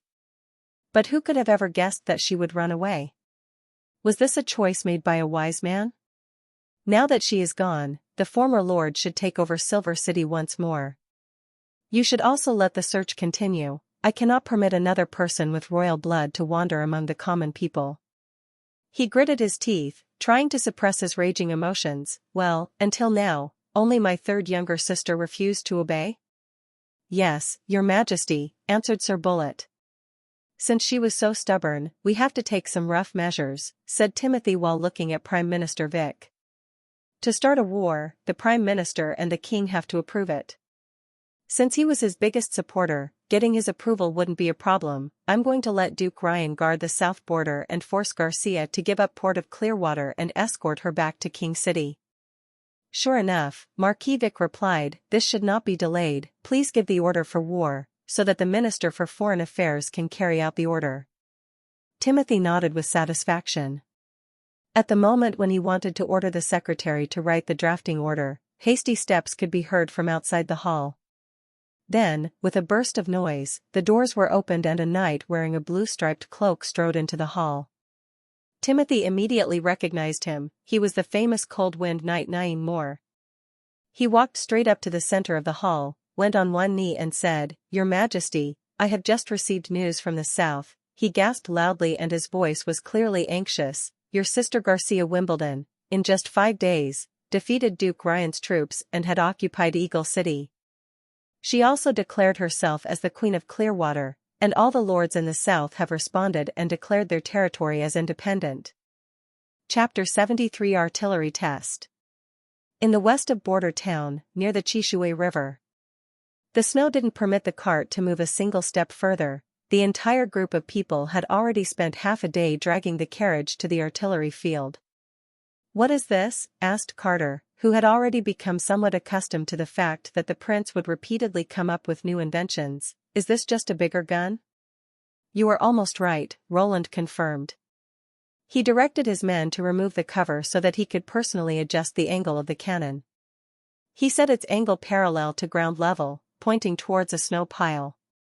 The principles of cannons and guns were identical, so calling it a larger version of a gun wasn't inappropriate. The cannon used for the test was able to shoot 12-pound heavy iron balls. Before they could ignite the lead, the chamber had to be loaded with gunpowder and the iron ball. As a reference for the cart, Roland took the old designs from the cannons seen in history books. But to improve their durability, Roland had told the carpenters to replace many parts that were usually built out of wood with their iron counterparts. In order to manufacture the cart for the cannon, Roland almost spent as much time on it as for the cannon itself. 3 skilled carpenters needed 1 whole week to finish it. The especially time-consuming part was the wheels that had the diameter of half a human. First, the carpenters had to produce 4 square bars of equal length. These bars were then baked by fire until they could be bent. Afterwards, knives were used to peel away the excess. Finally, an outer coating of iron was applied to the wheels. This process alone took more than 4 days. So in Roland's eyes, this limited cannon made by hand took on a very special place. Now, when he dragged it out for a test, he had already made special arrangements. Chief Knight Carter and the militia commander Iron Axe were both at his side, as always. Also, there was his personal guard along with 20 members of the militia who were acting as sappers and lookouts. As for the witches, he had Nightingale and Lightning by his side. Thanks to Nana, the prejudice towards witches had been significantly reduced. In the eyes of the militia, the most important person here was Nana when excluding the prince. "According to the usual process, we have to clean the cannon's barrel first," Roland said. While he could picture the blueprints of the cannon, this particular operation plan was a blank sheet for him. Within his brain he went through various cannon shots he had seen in films, trying to figure out the right process, but only heaven alone would know how effective it would be. Lightning, in high spirits, took a mop and began cleaning the cannon. While cleaning the muzzle, her contract was different to that of the other witches. As long as she was allowed to personally operate all of Roland's new inventions, she would always be willing to help him to the best of her abilities, even without any other payment or remuneration. Since Roland had to save money, he quickly accepted her terms. However, if he had any secret projects, he would still be able to study it secretly. Within his mind there were still many ideas he hadn't realized and were only waiting to be implemented. For now, he would just have to throw her the occasional few pieces in order to distract her. Sweeping around with the mop, Lightning was able to clean up some junk, but in accordance to the process, she had to clean it a second time. Taking another mop, she started the cleaning again until she'd finished. "Has everyone seen it?" asked Roland towards the crowd of guards and militias. The artillery test was also a drill. If he was able to increase the production rate of guns, the militia was bound to turn into an infantry, exchanging the pike for the gun. But even then they would need to go through many training sessions before they were good enough to use both types of hot weapons. When he saw that everyone nodded, he told Lightning to proceed. The little girl first opened the bag and took out a pocket-sized paper cartridge filled with gunpowder, then stuffed it into the end of the muzzle with a ramrod. She then took an iron ball and used the ramrod once more to push it into the barrel. Afterwards, she took out a lead wire from the rear end of the cannon barrel and inserted it into the eyelet to pierce it into the paperback. Thus, the launch preparation was complete. To prevent accidents, everyone had to step 15 meters away from the cannon. Lightning, who was standing close to the lead, saw the first sparks of the lead, but within the blink of an eye, it had already drilled into the barrel. Then there came a loud roar, air sprayed out of the muzzle with such speed that it even threw up the snow lying on the ground. The theoretical effective range of a 12-pounder cannon was up to a kilometer. Even without any rifling, the cannonball would still fly in a straight line. Everyone could hear the sound when the iron ball hit the armor that was placed 100 meters away. The iron ball's speed wasn't reduced much. Every time it hit the ground, it would bounce back up again, blowing up even more snow. After the smoke cleared, Roland, along with Carter, and Iron Axe, all went directly to inspect the target. When they arrived near the armor, they noticed that the front of the armor was already in contact with its back, and that there was a palm-sized hole within the center. Obviously, the ball's speed still hadn't been reduced to zero, since it had still flown 100 meters further.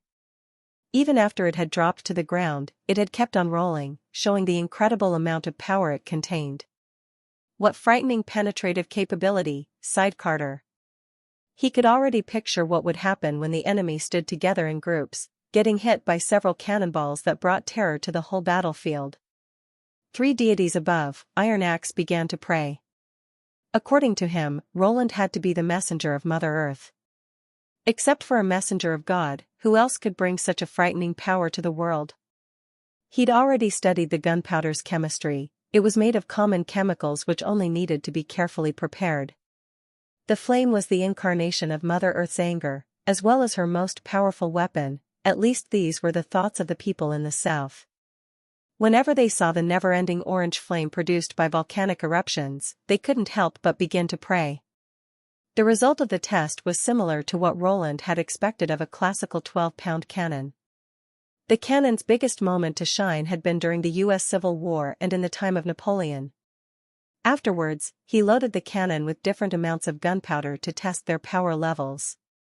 Although he knew that it could cause damage to the cannon, it was still necessary to do the tests. Even after shooting with 3 different amounts of gunpowder, the cannon still didn't show any sign of deformation.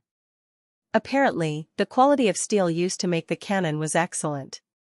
In the end, Roland decided that the amount of powder they would use would be the 1.2 times the amount used during the tests. Afterwards, he used the tests to select a gunner. "Your Highness, this is indeed a very powerful weapon, but it is much too heavy. If we were to hit a pothole, we wouldn't be able to move any further." Carter, who was immediately able to see the problems with the new weapon, criticized, "And, after every shot, the barrel has to be cleaned with a wet mop, then it has to be reloaded. Carrying the gunpowder, the cannon balls, and the cannon itself, I'm afraid that you will need 5 to 6 people to operate one cannon alone it." "Indeed, but it's all worth it. As long as we will be able to use 2 to 3 cannons, Duke." "No, I mean the demonic beasts, like the kind of giant tortoise, won't be able to break through the wall any longer." Roland coughed. That was close. As for the disadvantages of a 12-pound cannon, he intended to resolve it by shipping.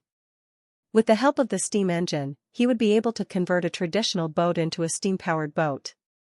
Even if it was the most primitive of paddle boats, it would still have a complex and bulky mechanical system. So instead of changing the boat, he purchased a 2-masted sailing boat. With Wendy's help, he would even be able to ship the cannons behind the Duke's troops. With this he would be able to attack the enemies from both sides, and being able to easily and efficiently annihilate the Duke's forces. Chapter 74 Shipbuilding Project. "What? Why aren't we able to afford to buy it?" Roland asked while going through the analysis of his request to obtain a 2-masted ship, which had been put on the table within his office. Berev cleared his throat and then he explained, "Your Highness, it's impossible. A brig costs between 80 to 120 gold royals, but this would only be the manufacturing cost. We also have to take into account the wages of the crew. Taking all additional costs into consideration, we would need to pay up to 200 gold royals. Didn't I say we don't need sailors or a helmsman?" We also don't need a captain, we just need to buy a boat," Roland exclaimed while knocking on the table to underline his point. With the help of Wendy, he wouldn't need so many people to drive the boat. River sailing vessels mostly sailed in only one direction. So, to operate it, only the sails had to be set, which made helmsmen and sailors redundant. However, since we can control the wind, why should I be afraid that we can't move forward? Your Highness, there aren't any offers of that kind, at least not in Willow Town. Bear carefully explained, it seems that you don't know enough about this industry. In general, the owner of the ship is also its captain. He might be a merchant or he may be part of the nobility. If they belong to the former group, they will travel between all of the major cities or towns that have a marina, to sell or buy goods. If they belong to the latter group, they would typically recruit a deputy captain who was looking for a boat. Employees won't be paid on a monthly basis. Instead, their salary would be paid for 1 to 3 years all at once. Most of the time, the boat and the crew are tied together.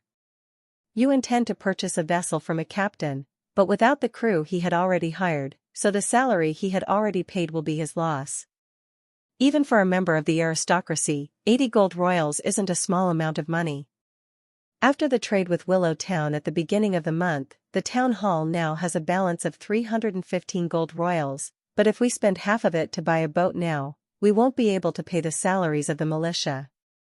The assistant minister explained without pause, but afterwards, he had to first take a big gulp of ale.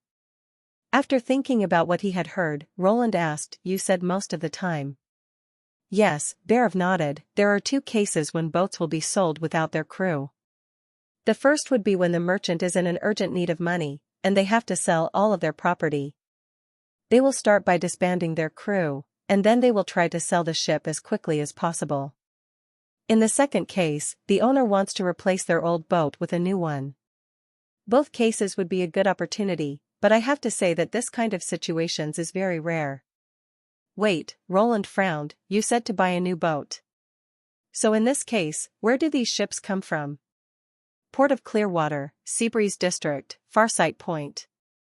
Only cities with a seaport that have a dock are able to produce new ships." Hearing this, Roland kept silent for a moment and thought everything through. So this was the original meaning of, "Within Willow Town, it's impossible to find such a deal.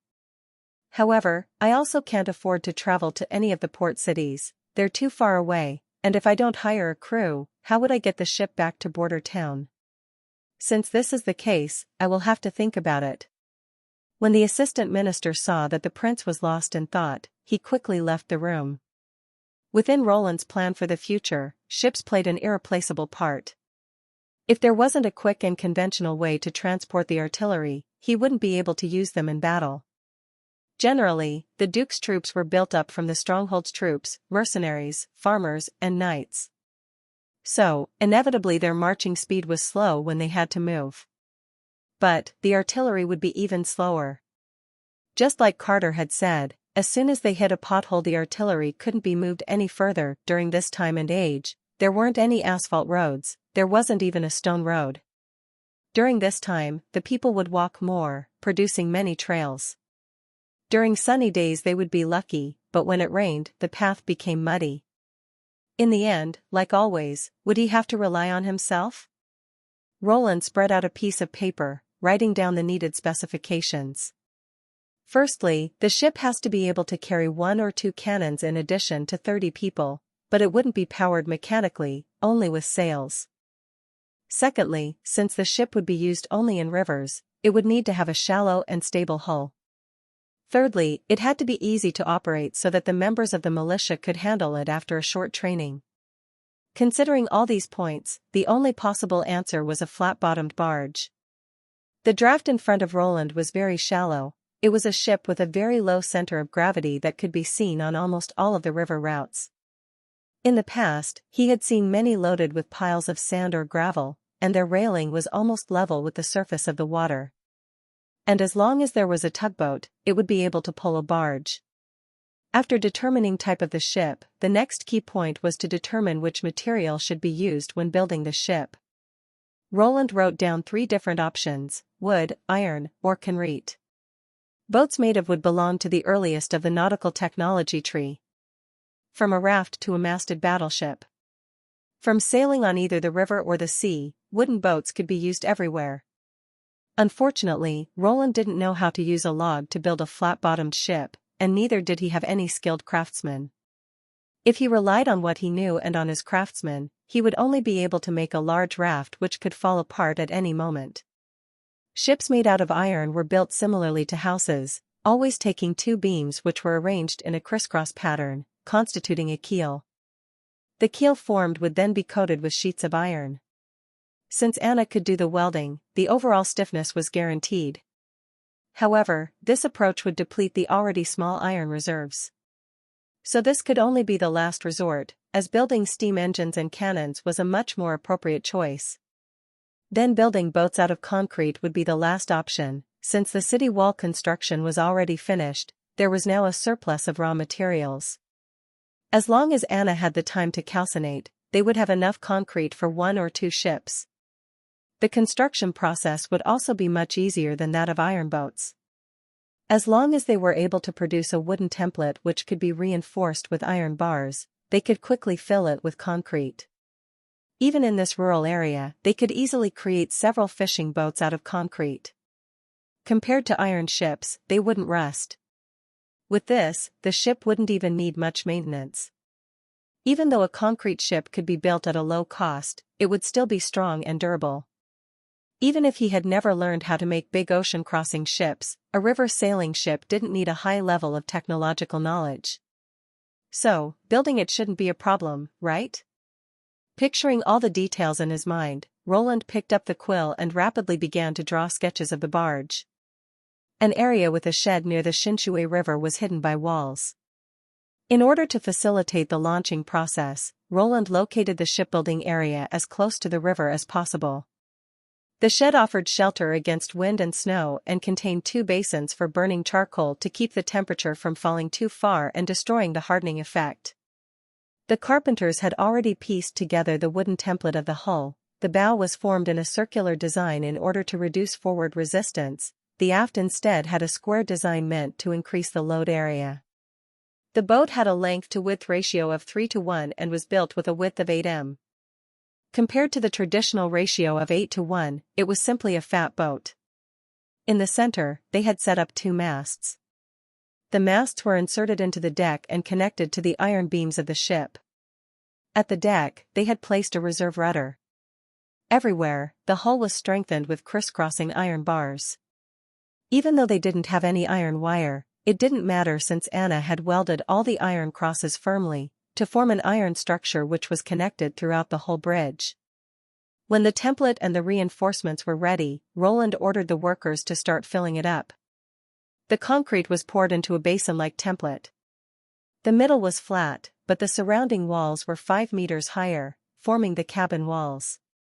At first glance, it just looked like a uniquely shaped bathtub. All people who were involved in the construction, including Anna, had never thought that this strange material, which was used to build the walls, could actually also be used to build ships. Chapter 75 Holy Mountain, Part 1. Kara could hear the shortened breathing of the other witches. "Someone else has to take over," said Kara loudly. "Leaves, you will carry me next." The walk through the impassable mountain range was especially taxing during the snowy winter season. Every day, the 42 witches had to find a suitable place to the camp, where they also could re-empower their badge so that they could resist the freezing temperatures at night. "Yes, respected mentor," the witch in front of Kara answered while squatting down. When Leaves stepped to Kara's side, Kara summoned one of her magic snakes and had it wrap around Leaves' arm. She then used it to pull herself up, so that she could stand. As the snake touched Leaves' body, Kara noticed that Leaves started trembling slightly. Damn Nightingale, Kara bitterly thought, if only she hadn't repeatedly refused my offer of mercy, I wouldn't have minded taking her back into the ranks of us sisters. But since we are almost coming close to the critical moment, I can't afford to take any risks. And what was the result of my kind offer? Without any hesitation, the damn traitor took the first chance to escape. She even tried to stab me to death. This is what happens when I'm too kind. Kara's brain boiled in rage. Nightingale's blow had directly pierced her spine. Although Leaves was able to quickly heal her wounds with herbs, Kara's lower body was still paralyzed and without any feeling. Wait until I reach the holy mountain. There I will gain the power to gather more witches, and with their help, I will one day cut you into thousands of pieces. While fueling her anger, Kara suddenly heard a voice. Respected mentor, there are demonic beasts ahead of us. The voice belonged to Scarlet, who was responsible for scouting. With her eyes, she was able to see through all obstacles and immediately discover any trap in front of her. She even had the ability to see fast-moving objects clearly, which was demonstrated during one confrontation with the church where she was able to knock away a crossbow arrow with her bare hands. Put me down immediately. Leaves, you will also go and assist them. Leaves nodded as she crouched down and placed Kara on a stone.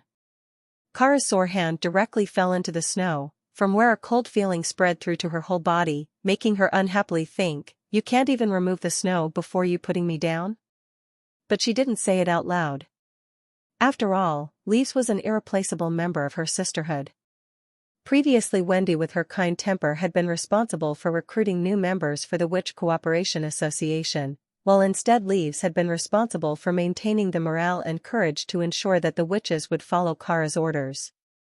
Without her ability, I'm afraid that we would have already lost more than half of our members to the witch hunts. When thinking of Wendy, Kara's heart began to hurt. She had never expected that Wendy, together with whom she had created the Witch Cooperation Association to help as many witches as possible, would betray everyone for the sake of Nightingale. Even after Wendy had blown her away, she didn't want to kill Wendy. The venom released by her magic snake suffering was only acting slowly, but it would cause unbearable pain immediately.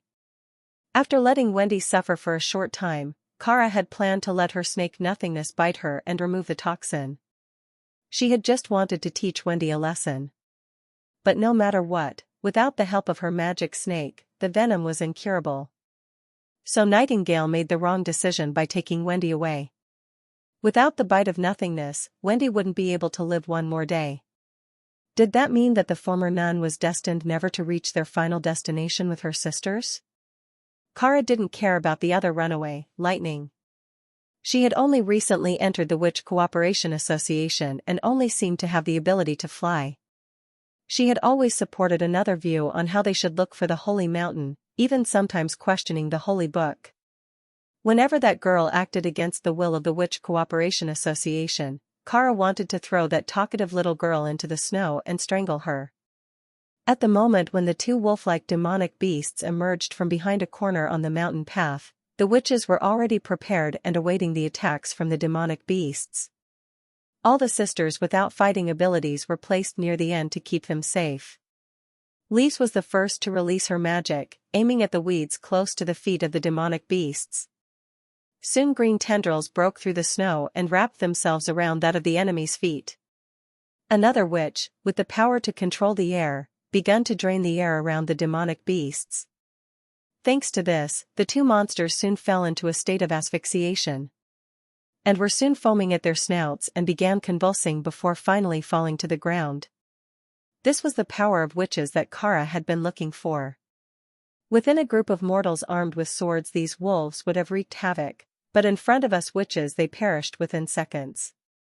Clearly, only we, witches with the power of magic, are loved by God. If only there wasn't such a thing as the God Stone of Retaliation. Bah, to the hell with the stone, she spat towards the ground. If that stone didn't exist, how would the church be able to suppress us? Respected mentor, let's continue forward, said Leaves when she came back to Kara. Have someone else carry me. Kara sighed, you are too tired from the fight. After the battle, they continued further along the path. At noon, the women responsible for finding the next camping ground discovered a place with less snow, thanks to its leeward arrangement. After reaching the place, they decided to take a break and eat in order to recharge their stamina. One witch with the ability to work with stone began to work her magic. When the soil and gravel began to move and shove the snow away, it seemed that the ground came alive. Soon the ground was flat and dry. One after another the witches began to carry out their duty, like making a fire and setting their pot on it to cook some porridge. They started to heating some snow until boiling and then added herbs which were strengthened by leaves together into the water, which immediately started exuding a sharp fragrance. "Everyone please give your badge to me," cried a little girl with rare red hair like a raging fire. It really matched her ability, since her power also had to do with fire. It's allowed her to heat any object she was in contact with. The badges which had provided so much relief for the Witch Cooperation Association had been single-handedly created by her. Even though at first glance her ability seemed insignificant, the truth was that she was of great help to the Witch Association cooperation. Especially during their march through the impassable mountain range, where they couldn't find anything to warm themselves with. In the cold snow, it was very easy to lose heat from their bodies until eventually falling unconscious.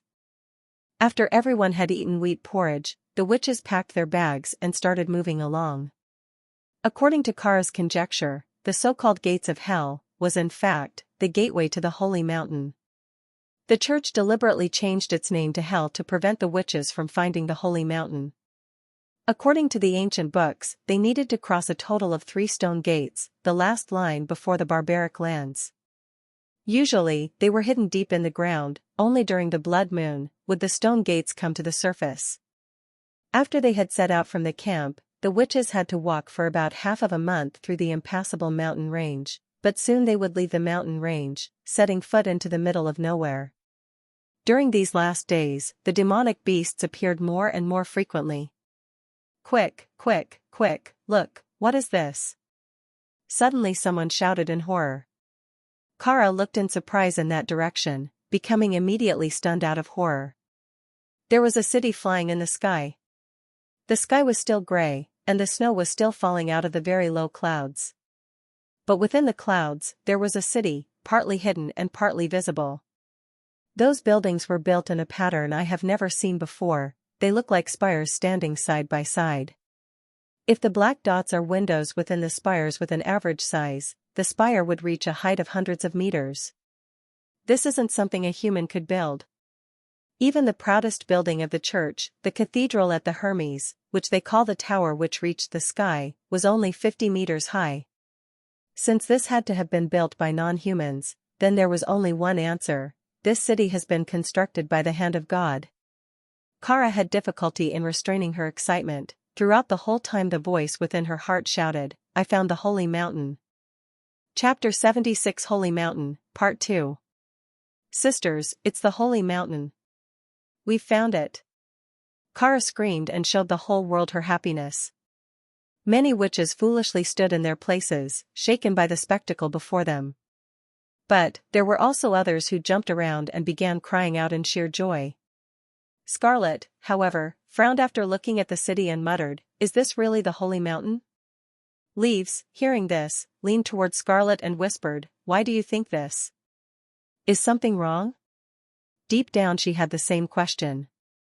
After all, this city in the sky didn't look the same as described in the Holy Book, where it was said to be golden, splendorous and majestic. This city with its spires also looked spectacular, but it was entirely built in grayish-black, and looked bleak even during the daytime. In addition, there was also a red fog above the city, which strongly resembled a blood mist. There was something. It squeezed itself into one of those holes. Scarlet spoke again with a dry voice. "I couldn't see it clearly, but it definitely didn't resemble the gods." Leaves could feel all of her hairs begin to stand up.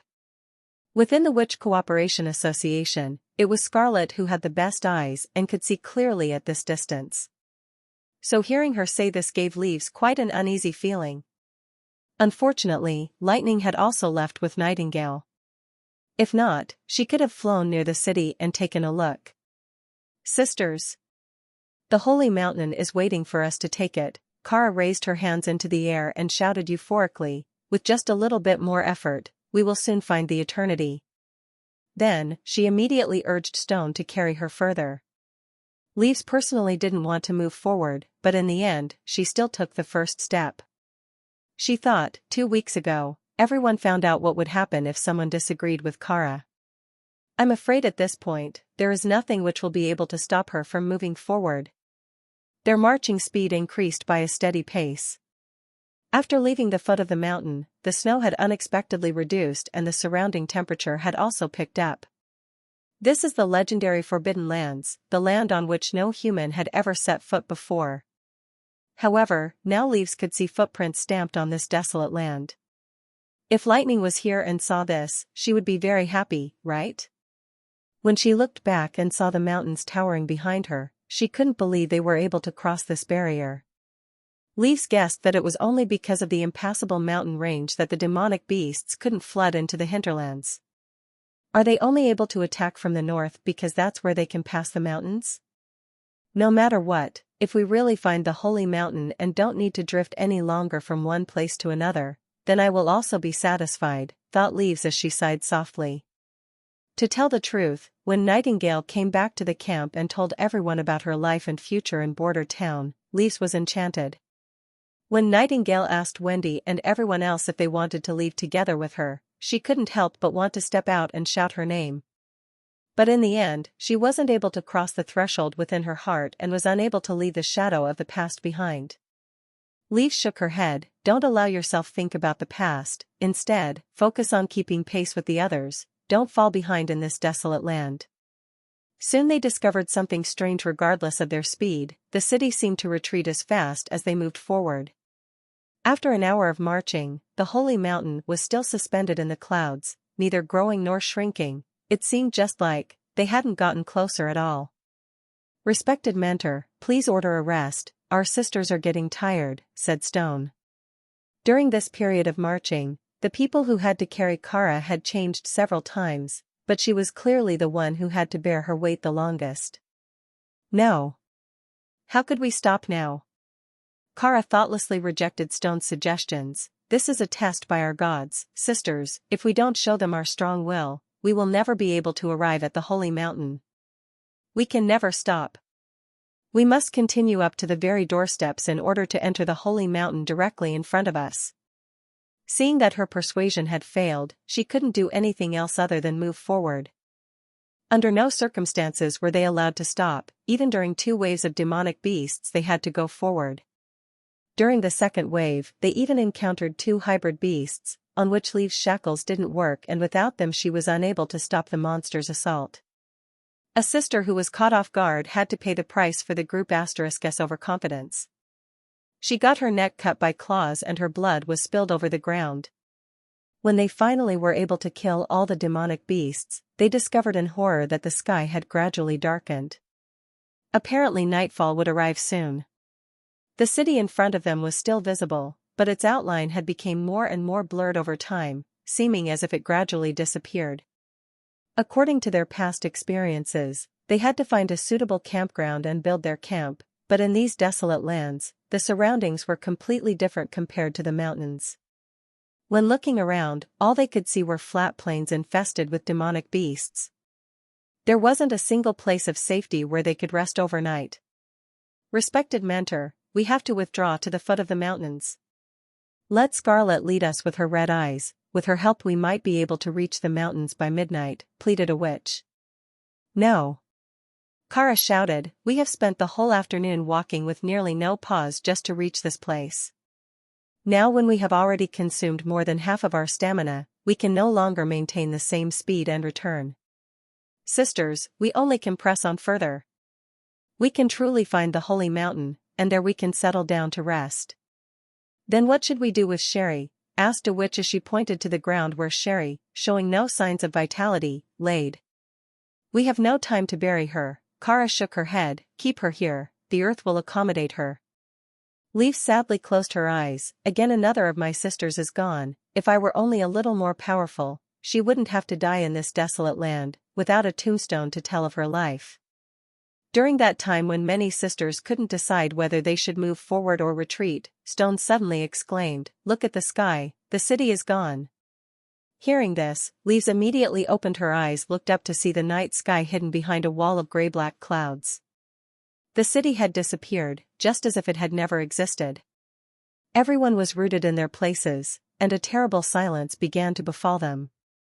During the whole time the sun had been up, the city had never vanished. Leaf suddenly felt a horrible feeling as though her brain were struck by lightning. she remembered the tales told of adventurers, about those fantastic sceneries seen on the sea.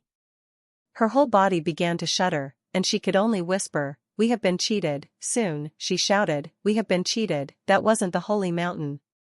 What we saw was only a mirage." Mirage? Kara abruptly turned around, looking somewhat grim, and asked with a terror-stricken voice, "What is that?" It is something which Lightning often mentioned within her stories. A phenomenon which was often encountered during a sea voyage, but also seen on land, only much rarer.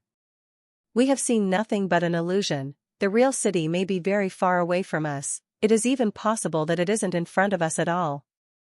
"Does this mean that it at least exists and didn't just disappear?"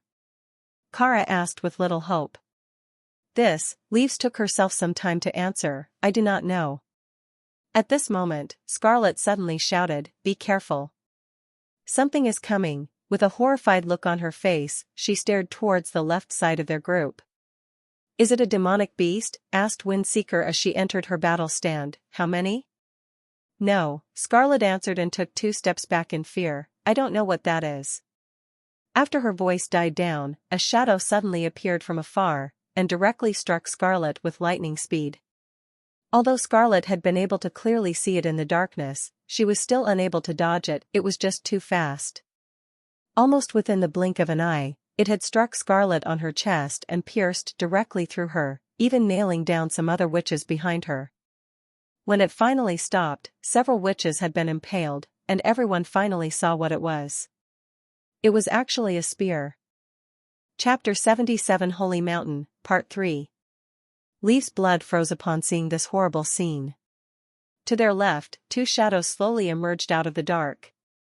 They were big and had a strange appearance that was nothing like the looks of common demonic beasts. Leaves thought that their appearances were similar to humanoid creatures riding on the back of hybrid wolves. Their bodies were twice as large as ordinary humans, and instead of armor they wore clothes that were made from an unknown material. No, clothes wasn't the right word, it was more similar to bloated animal skin in which they wrapped themselves tightly, thus giving them a bulging look. However, the most eye-catching feature of the 2 beings were the heads they wore as helmets. They were clearly skulls of demonic beasts, giving them a malevolent and atrocious impression. Their eyes were gouged out of their heads. Instead of eyes, lumps of reddish-brown crystals were sewn in. A patch of skin was attached to the head, extending to the back of the demonic beast's shell. One of the people still had spears attached to its mount's saddle while the other one wore an unusual kind of gauntlet. From Leaf's point of view, it looked like they only had 3 fingers. Suddenly, one word flashed through Leaf's mind, "Devil." "Attack the enemy." Kara was the first one to attack, and her piercing shout dragged their attention back away from stupidly looking at the enemy. Stone squatted down and placed one hand on the ground, turning the area underneath the snow into a swamp. This could be regarded as a brilliant response. Normally when they reacted fast, the 2 demonic beasts' mounts could jump and fly the short distance over the swamp with their wings. But apparently not these 2, their wings had been cut off, and now a harness was tied to their bare bones to which the devils held onto. Since they could not fly any longer, they would have to go around the swamp, which gave the other witches time to react. But the enemy didn't play by the same rules, they just drove their mounts into the swamp using the beast's momentum. They jumped up from the monster's back, crossing over the distance of the swamp and landing behind Stone, which was exactly the place where the non-combat sisters were stationed. "Spread out quickly." Leaves loudly shouted. At the same moment the devil with the 3-finger gauntlet started its killing spree. Its agility was completely unexpected for its body length. The witch standing near its landing place hadn't even the time to react before her head was already shattered by its punch. Until they were finally able to respond, 2 more sisters got their necks immediately broken, but eventually they fled in panic. Only Shino was still standing at her former place. Although she didn't have any combat ability, she didn't choose to escape like all the others. Instead, she took the crossbow from her back, aimed, and shot at the enemy. But the devil reacted just too fast, it took a sidestep and then kicked Shino in the chest. The kick was so powerful that the little girl flew away like a broken doll, her body flipping over several times before crashing into the ground. Blood gushed endlessly from her mouth as she finally laid still. The spear-carrying devil instead turned and walked towards the utterly terrified stone. He raised the spear and aimed at her, but exactly at the moment when it wanted to release the spear, a flame exploded in front of it. Red Pepper had aimed at the enemy's crotch, and after she had released her attack, she took Stone's hand and ran away together with her. When the devil tried to catch up with them, it was stopped by a wall of black grass. Leaves released all of her magic into the ground, letting all the seeds within the earth grow, turning them into vines, which slowly crawled in the direction of Ironhand, devil. At the same time, Kara shouted out pain and released 2 snakes which each bit into one of the devil's arms. Just when the devil finally shook off Kara's snakes, it suddenly felt a tugging feeling at his feet. When it looked down, it saw vines crawling up his feet, and suddenly it was pulled back and fell towards the ground. "Run, run, sisters, run!" shouted Leaves with a trembling and fearful voice. "Quickly, everyone escape! Hurry away from these horrible monsters. They are the source of evil described in the ancient book. They must have directly come through the gates of hell. The torment of the snake's venom seems to be ineffective against the devils." When the fallen-down Ironhand saw that his companion with the spear was in trouble, he frantically tried to free himself from the vines, which held his body down. The devil with the spear went into a throwing posture, which let its arm rapidly swell up. This caused the already thin supporting skin to get even thinner so that the devil's dark red blood vessels and bones became clearly visible. "Leaves, look out!" shouted Stone as she used her quagmire magic again, this time directly aiming it at the devil's feet. The devil was already in its throwing motion, and when its foot sank into the ground it had no time to react. Through this unexpected attack, the devil lost its balance and spear that was already leaving its hand changed its angle at the last moment, impaling itself completely into the ground right before Leaves' feet. Seeing all this, Leaves broke out in sweat. The swollen arm shrank rapidly after the spear was thrown, looking just like a dried tree trunk soon after. Seeing that the devil couldn't throw spears repeatedly, Leaves realized that now was the best time to flee. Other witches also noticed this, for example, Stone and Red Pepper. Seeing that Ironhand was still struggling with the vines on the ground, they ran towards the unattended Kara, wanting to bring the mentor with them when they ran. Leaves, who looked into the direction of Ironhand, discovered that it didn't try to free itself any longer but instead turned towards the 3 witches with both of its hands extended towards them. "What is he doing? Stop!" No. Leaves didn't even have the chance to warn the others before glaring blue light burst out of the devil's hands like a lightning bolt. It pierced through the air, twisting and hitting her 3 sisters. Blue rays jumped between the 3, issuing a crackling sound of thunder. White smoke began to rise from their twitching bodies which had caught on fire. The attack seemed to have consumed much of the enemy's energy, because it started to breathe heavily and couldn't move. At this point, Leaves' magic also reached its limit, and her vines began to wither, turning into dead weeds. Leaves was only able to think, "Now, everything is over." Kara's desperate cries seemed to slowly get farther and farther away as her own body strength faded away, until she fell to the ground. After only a moment of rest, Ironhand had already stood up from the snow and began to walk to a panic-stricken Kara. This time there was truly no one who could stop it. When he arrived at her side, Ironhand grasped Kara's throat and began to strangle her. Kara desperately fought back and tried to break away from the devil's finger, but in front of its monstrous power her efforts were futile. During her desperate struggle, Kara sent her snakes out again, letting them attack the enemy's arm and neck. However, the devil seemed unmoved, and continuing to tighten its hand around her neck. At this moment the unexpected happened. Under the fierce attack of the magic snakes, the devil's skin was finally ripped open. Immediately, red fog began to leak out of the fracture, soon enveloping the devil and Kara. The former released a terrible scream, and under the red fog its skin began quickly to fester, exposing its tendons and bones. Ironhand had to let go of Kara and instead tried to block the wound, trying to hold back the dissipating fog. But it was in vain. Its body began to tremble uncontrollably, and soon fell down to never move again. When seeing this, the other devil, whose body was already half buried within the swamp, released a heartbreaking scream. It was a sound Leaves had never heard before, like a sharp scream and a dull roar mixed together, piercing her ear and giving birth to endless pain. But the enemy's scream didn't let Leaves fall into panic and flee. Instead, she only had their victory in her eyes. She bit her lips and tried to pull out the last drops of her strength in order to stand up. When she finally stood, she grabbed Shino's crossbow, reloaded it and aimed at the last devil.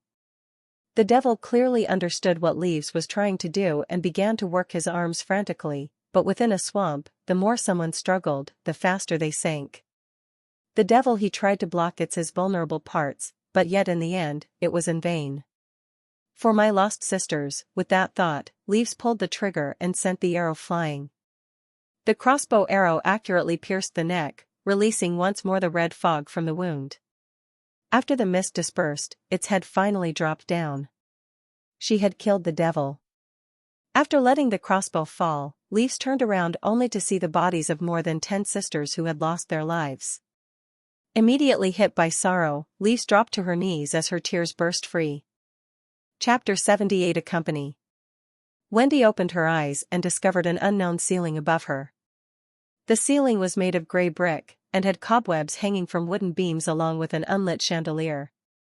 Slowly, the scene turned from fuzzy to clear until she could see every detail.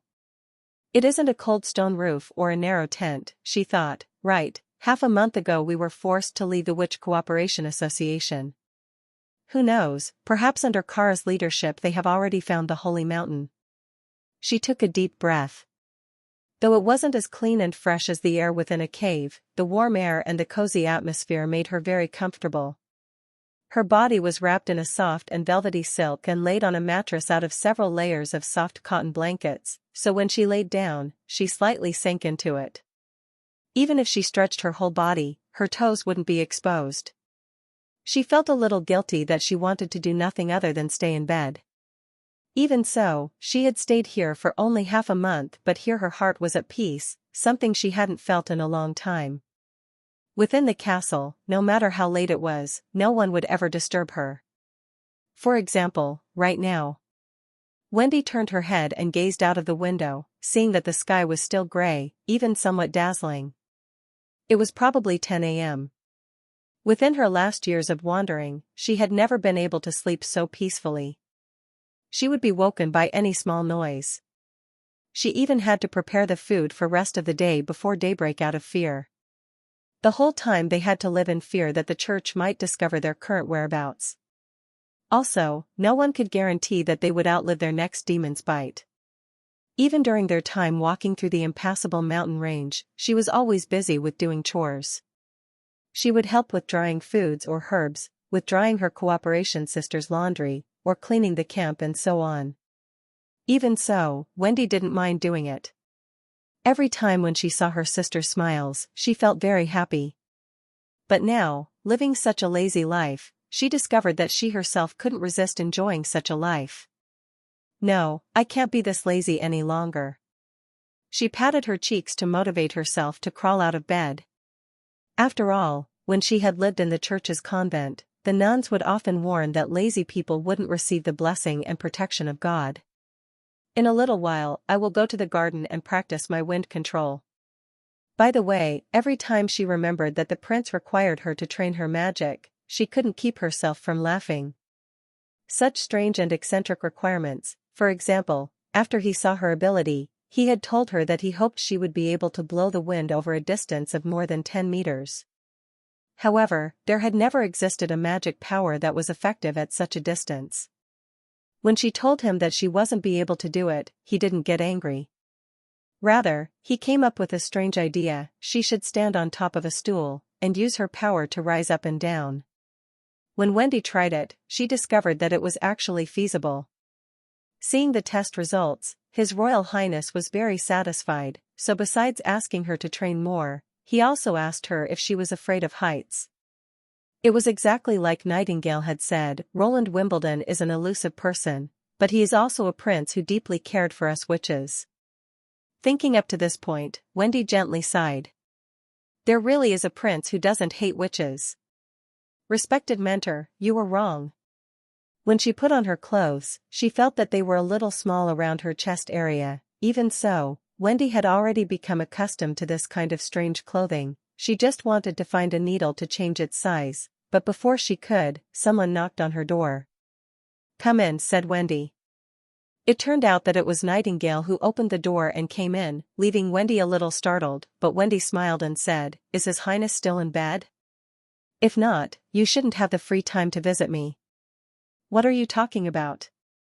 "Ah, I'm not by his side all day long," Nightingale said, embarrassed, as she raised her basket. "I brought you breakfast."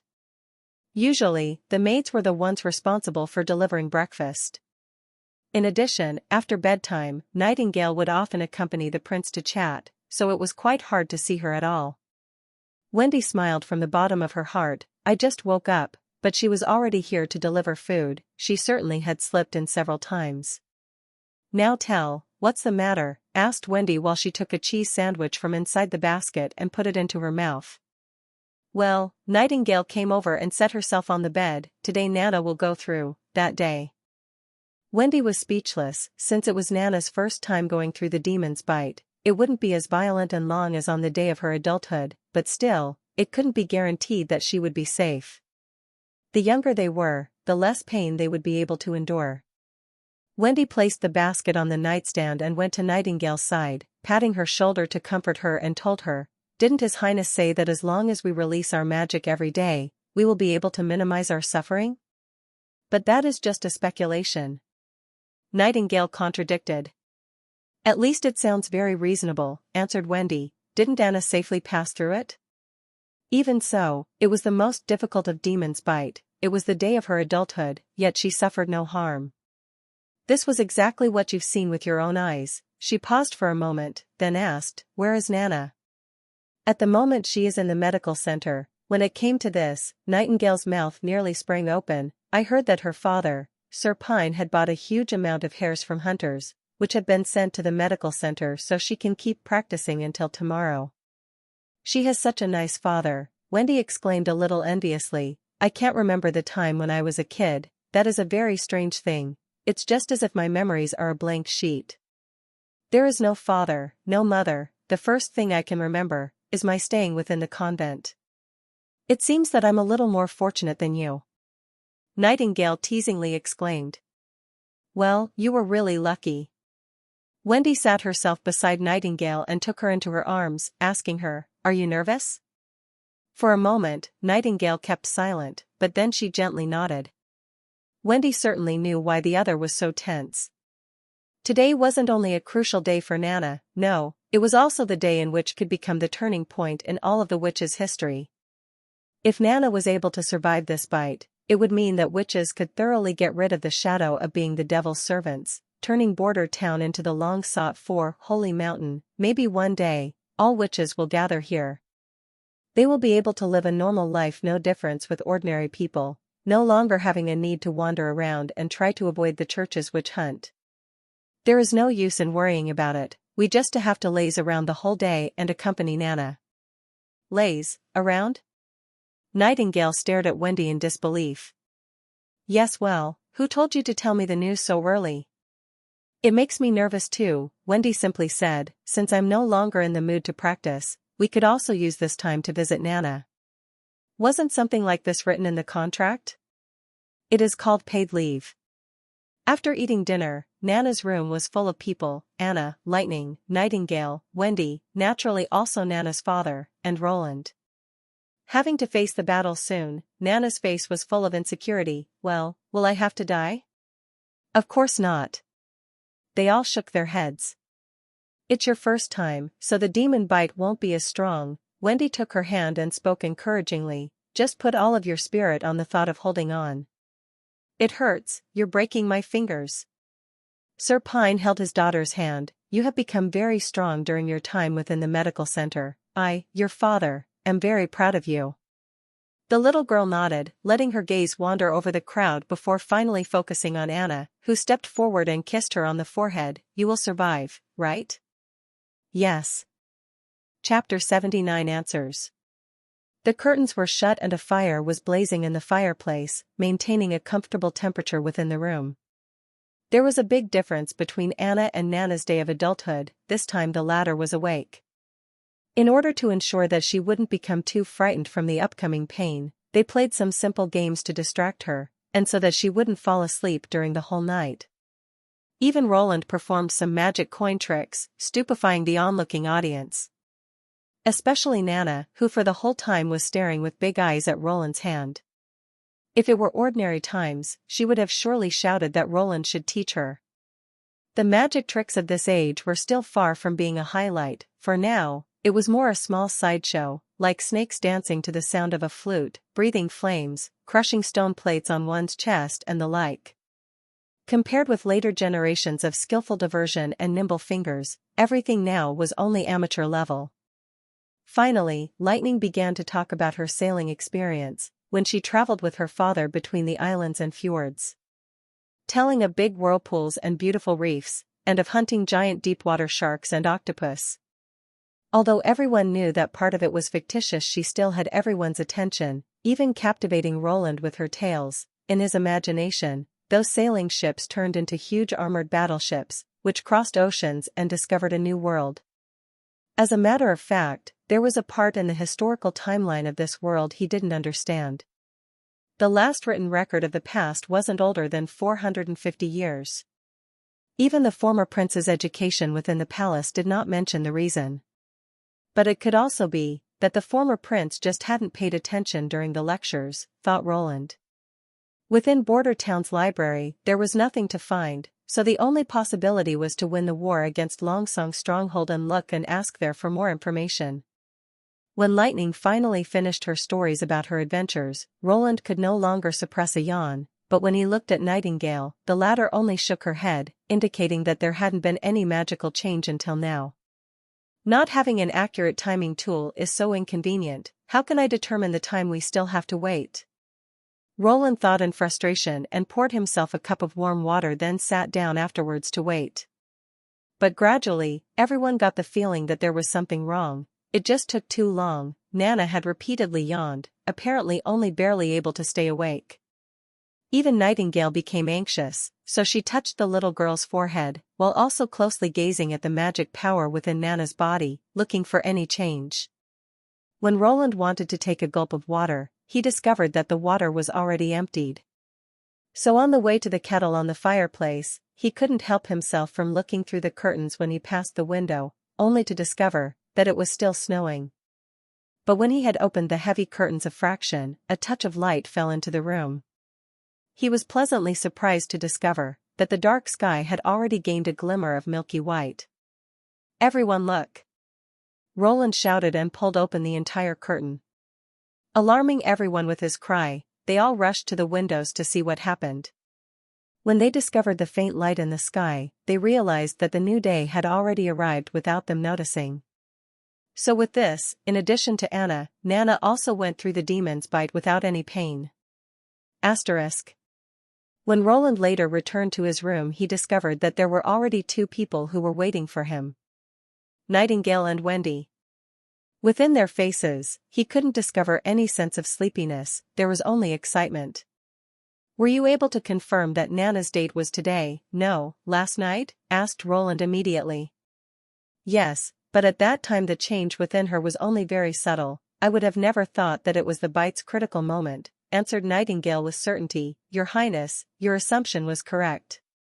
As long as we witches continue to release our magic, it will continue to grow, and the suffering of our body will be reduced. If we can maintain a certain amount of training every day, all the witches would have a great chance at surviving their day of adulthood. Within the whole kingdom of Grey Castle, only in your territory can we witches display our abilities. In a sense, Border Town is our holy mountain," continued Wendy. "I want to beg you to make sure that as many witches as possible know of this news, so that our sisters can speedily arrive in this sanctuary. I think every one of them will be willing to help you." "From the beginning, those were my intentions," Roland nodded. "By the end of the months of the demons, the normal people and the witches will also have gained a certain degree of understanding of each other and been in contact. By then, I will arrange for people to spread the message, but only as rumors. You must understand that I can't start a big advertising project to recruit witches, if so I would cause an uproar within the country." After slightly pausing for a moment he continued, this will only be possible if the church is eradicated, or I gain the throne. So it seems my best option is to help you ascend the throne, declared Wendy, and then without any hesitation she fell on one knee, reciting the oath of allegiance. Roland could clearly see that her movements weren't skilled, it just seems to be a spur of the moment. But he did not care about these details, he treated her exactly as Nightingale when he had accepted her oath of allegiance. After she finished her plea, Wendy turned towards Nightingale and asked, "How was my performance?" The latter curled her lip and said, "Barely passed." Roland helplessly shook his head, "So you two should get to bed early, during the whole night you weren't able to close your eyes." "Your Highness, I have a request," interrupting him, Wendy, who had just got up from the ground now she knelt down once again. "Speak freely," Roland put away his smile and seriously talked to her. The other's act had made it clear that she had an important matter to discuss. Unexpected, Wendy told him, "I want to, once more, go back to the Witch Cooperation Association's camp." "Wendy," shouted Nightingale and stared at her with big eyes, but she could see that within the latter's eyes how steady and resolved she was. "I do not know whether or not they were able to find the Holy Mountain, maybe they were, or maybe not. I hope you will allow me to go into the impassable mountain range after the months of the demons has ended. If Kara was unable to find the Holy Mountain, they may have gone back to the camp within the mountain range. This will be highly dangerous." Roland frowned. "Your leader attacked you regardless of your long friendship." "If she really had wanted to kill me, I would already be dead," said Wendy. She had summoned her magic snake pain instead of death. "I don't know how many will come back with me, or even if only one will come back with me, but at least I can deliver this important message to my sisters. As long as they release their magic every day, they won't need to suffer the terrible pain." Speaking up to this point, her voice became very gentle. "Your Highness, as long as you continue to treat us witches with so much kindness, my life will be yours, so naturally I won't throw it away so easily. I will protect myself. So please allow me this request." Roland fell silent and thought, when thinking about safety, I ought to refuse her request. But there is also a different meaning to this request. If I give her the chance to save more witches, she will happily follow my orders and take any risk. But if I refuse her, she might still be willing to follow the orders, but I may lose the possibility to gain more witches, and she will forever carry a scar on her heart. "I'll allow it," Roland finally nodded, "but you will still have to wait for 2 months until the end of the month of the demons. You also won't travel alone, lightning will go with you. I will also give you firearms for self-protection, as well, a god stone of retaliation. Lightning can give you long-distance support, and when you wear the god stone of retaliation during your meeting with Kara, her or any other ability won't be able to hurt you. Your Highness, please also let me go with her," Nightingale pleaded. "No, Veronica. His Highness's safety is much more important than mine, he is the hope of all of us witches," Wendy disagreed as she shook her head and laughed. "Take good care of him." Chapter 80 Artillery.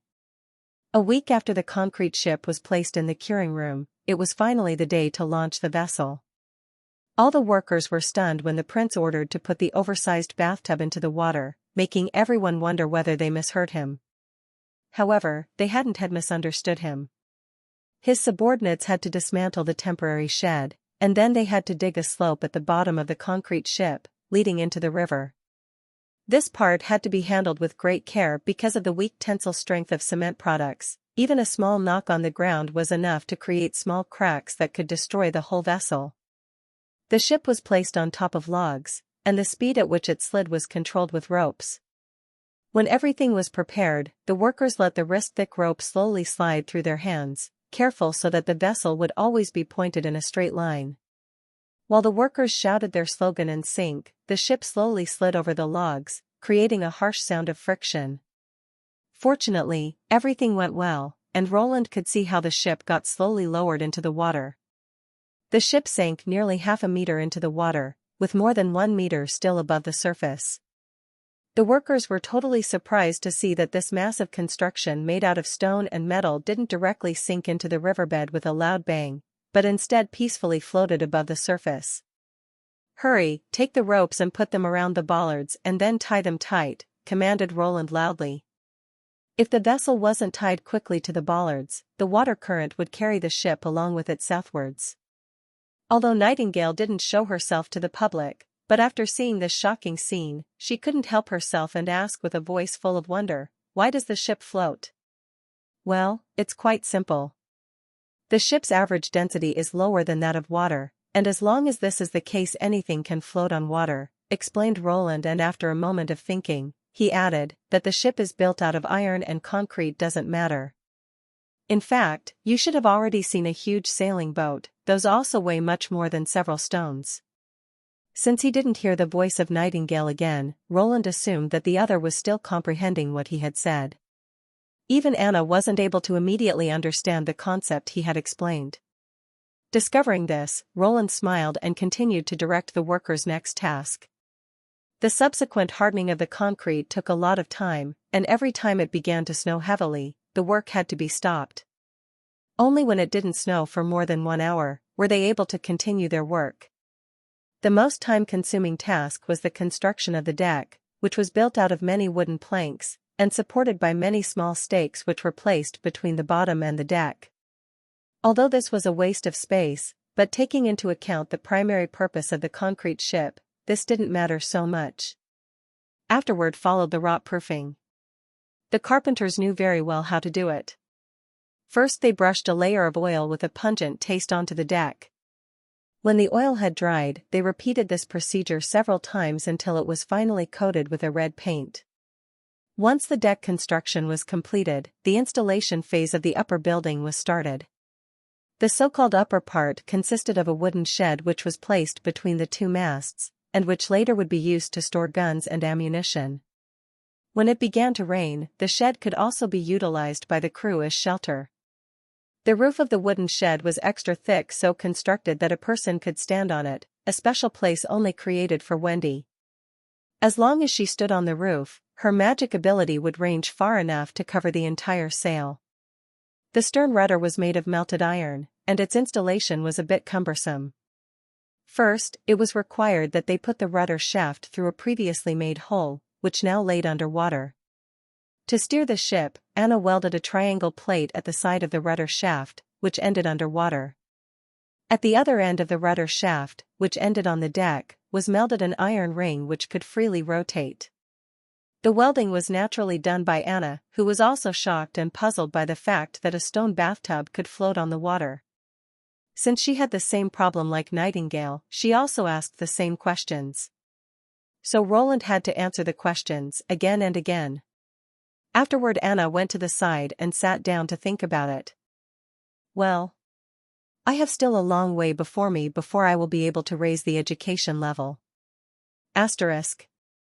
In the end, Vanner didn't know if it was better to become a gunner or if it was better to stay with the hunter squad. Everything changed when he got the important order 3 days ago. His Royal Highness decided to transfer out some members of the 1st and 2nd Militia team, who performed exceptionally, building a new elite force.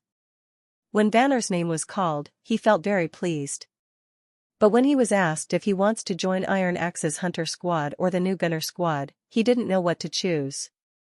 He was aware of the new flintlock, which allowed them to fight against the demonic beasts, due to its much stronger penetrating power than a hand crossbow. Currently, only Iron Axe, the chief knight and a number of senior hunters were allowed to use this weapon. Vanner was supposed to join the hunter squad without hesitation, but he instead spoke out of turn and asked, "What is a cannon?" When he learned that a cannon is 10 times as large as a flintlock and that its power is 100 times stronger than the strength of a gun, he fell into a dilemma. Apparently, the more powerful the weapon used by oneself is, the higher one's own value is for the prince. So joining the artillery seems to be the better selection than the hunter squad, but the advantage of carrying a gun is that it is possible to carry it while walking through the town, attracting the eyes of the people, which was always Vanner's dream. Although the cannon's power is 10 times that of a gun, surely it isn't possible to carry such a powerful weapon while walking through the streets, right? Until the last day of the deadline he wasn't sure what to choose, but in the end, he took the artillery. The last point which brought the decision was that the salary of a gunner was 5 silver royals higher than that of a hunter. With his decision, the rigorous training began. A cannon needs 5 people to operate it, and to Vanner's team were assigned Job, Cat's Claw, Nelson, and Rodney. Since Vanner was previously a vice-captain within the 1st Militia team, he was also chosen as the gunner. Compared to guns, this cannon gave 10 times more trouble. Since the beginning of the previous month, Vanner had secretly observed how Iron Axe operated his gun, making it able that he even was able to recite the process fluently from memory. But the cannon had to be always switched from the limbered and mobile state into the ready-to-shoot state, always having to go through the tedious work. Stop the horse, pull out the pin, pull the hook, move the cannon cart, push it towards the shooting spot, prevent it from dropping. These processes needed 5 people to cooperate in tandem. Such as when pulling the hook, the other people have to push the support cart away from the cannon, turning it from a 4-wheel vehicle into a 2-wheel vehicle. Without that the cannon's barrel would drop to the ground. When the barrel is finally filled with the ammunition, it's ready to shoot. The shooting is quite similar to the gun and the cannon, but the cleanup of the cannon with its usage of 2 different mop is much more complicated. When using a gun, the ammunition can directly be put into the barrel. To start the cannon they had to ignite the fuse, but when it's raining, it could be quite difficult to use this weapon, Savannah had thought. Fortunately, as a gunner most of the time he had to order the others around, and so he didn't need to spend too much effort. For the first 3 days, the 4 newly selected artillery teams had only 1 cannon to train with. So under Iron Axe command, the groups had to go through the process of stopping the mount, unloading the cannon, preparing it to shoot, loading the cannon on the cart and then restart the whole process. These 4 steps were always repeated. Vanner even suspected that under the uninterrupted cleaning of the cannon became even much cleaner than his own face.